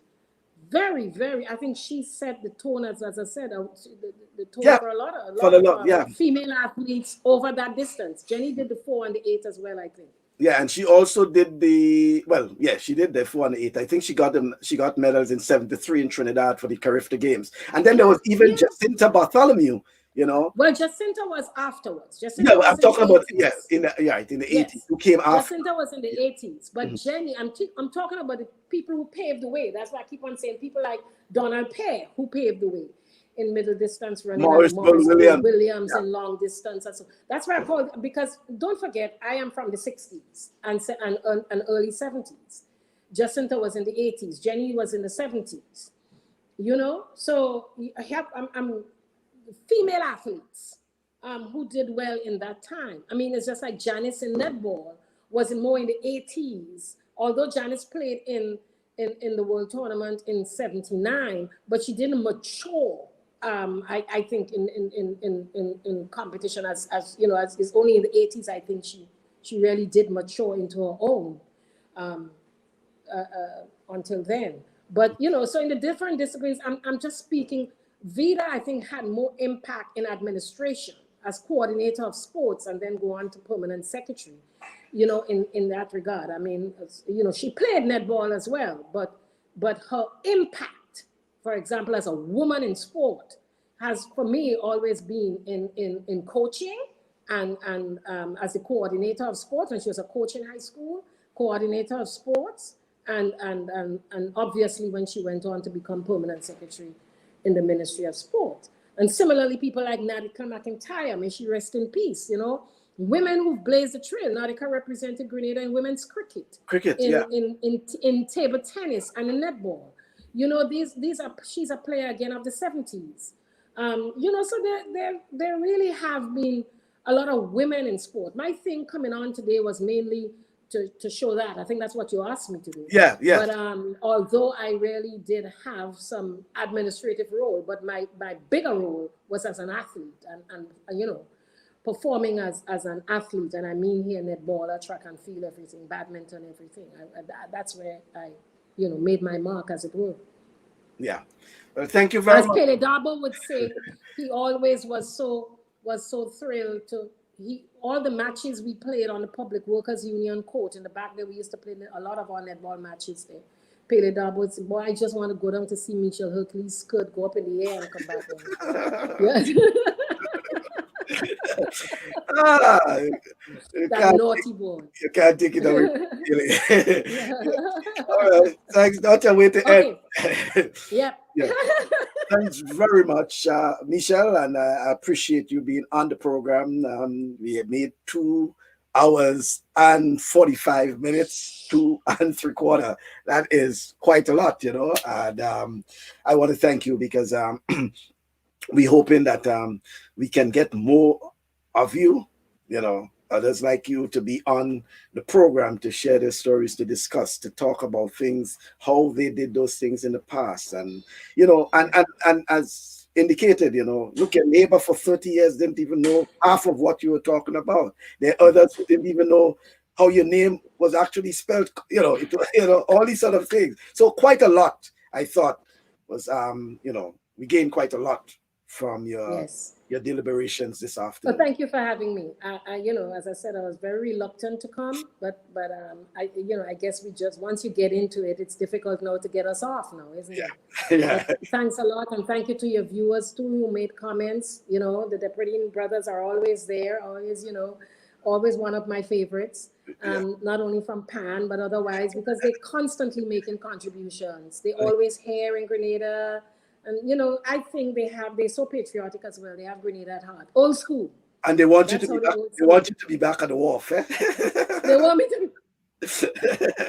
Yeah, they thought I you was. always played mass with the wolf. So Yeah, they thought you was. I always played carnival with Angel House. So I Oh, with suppose Angel that's House. why. Okay, Yes. that's why. Yeah. Yeah. But, So so somehow they that's what always it thought is. you was a wharf girl. Yeah. Thanks very much once Yes. again, Michelle. But I was born there. Oh, okay, right. But as you indicated, you still have the River Road thing in you I too. read, yes, 2 years in River Road. Right. I believe that is where the sporting talents came from. Yeah. Yeah. Thank you once again, Michelle. All the best. Okay. Thanks, Michael. And you take care of yourself too as well in that Yeah. COVID environment. Thank you very much. I appreciate it. All All the right. best. Yeah. Take care. Right, bye. Okay. Thank you, Michael. All right. Okay. Okay then, folks. That was Michelle Hercules. Well, let's say Michael Hercules, as she said. You know, she couldn't attend the convent with the boy's name, but they wanted her to be Michael, you know. But that's it. So nice having you folks once again. Thanks for all those who made the program possible, and Margaret and Patrick Simmons, Andrea Mitchell, um, Andrea St. Bernard Mitchell, yeah, and Clev and Toro, and all the others. Hannah, thank you very much for your contribution. Goatee Robinson and Robert, nice having you on this afternoon. And earlier we had Bob Simpson and Harold Paisidi and all the others who made a contribution to the program. Not forgetting this is Vida Bruno Victor, and as I said, George Goatee Robinson, and Ambrose, who is in the background. Former Sports Minister Adrian Spaceman Mitchell. It was nice having you on today's program. We'll have to chat with you some other time. But folks, join us again on Thursday, 6:30 in the evening, when we do have another in the Talk Sports series. And then next Saturday, the Saturday edition, and that's the Saturday sports special, the longer version of the Talk Sports program from 1 o'clock on Saturday. So until Thursday at 6:30, ciao, stay safe, remain negative. Okay? I know it sounds as a joke, but no, it's serious, I really mean for you to, stay positive, but stay focused. You have to be, and see what you can do to help those who are in need, but continue to observe the necessary protocols as prescribed by the medical experts, which is basically wear face covering, wash your hands, and maintain social distancing. It's serious, folks. You have been looking at the news and you will see that it's something very serious. Thank you once again, and see you on Thursday at 6:30.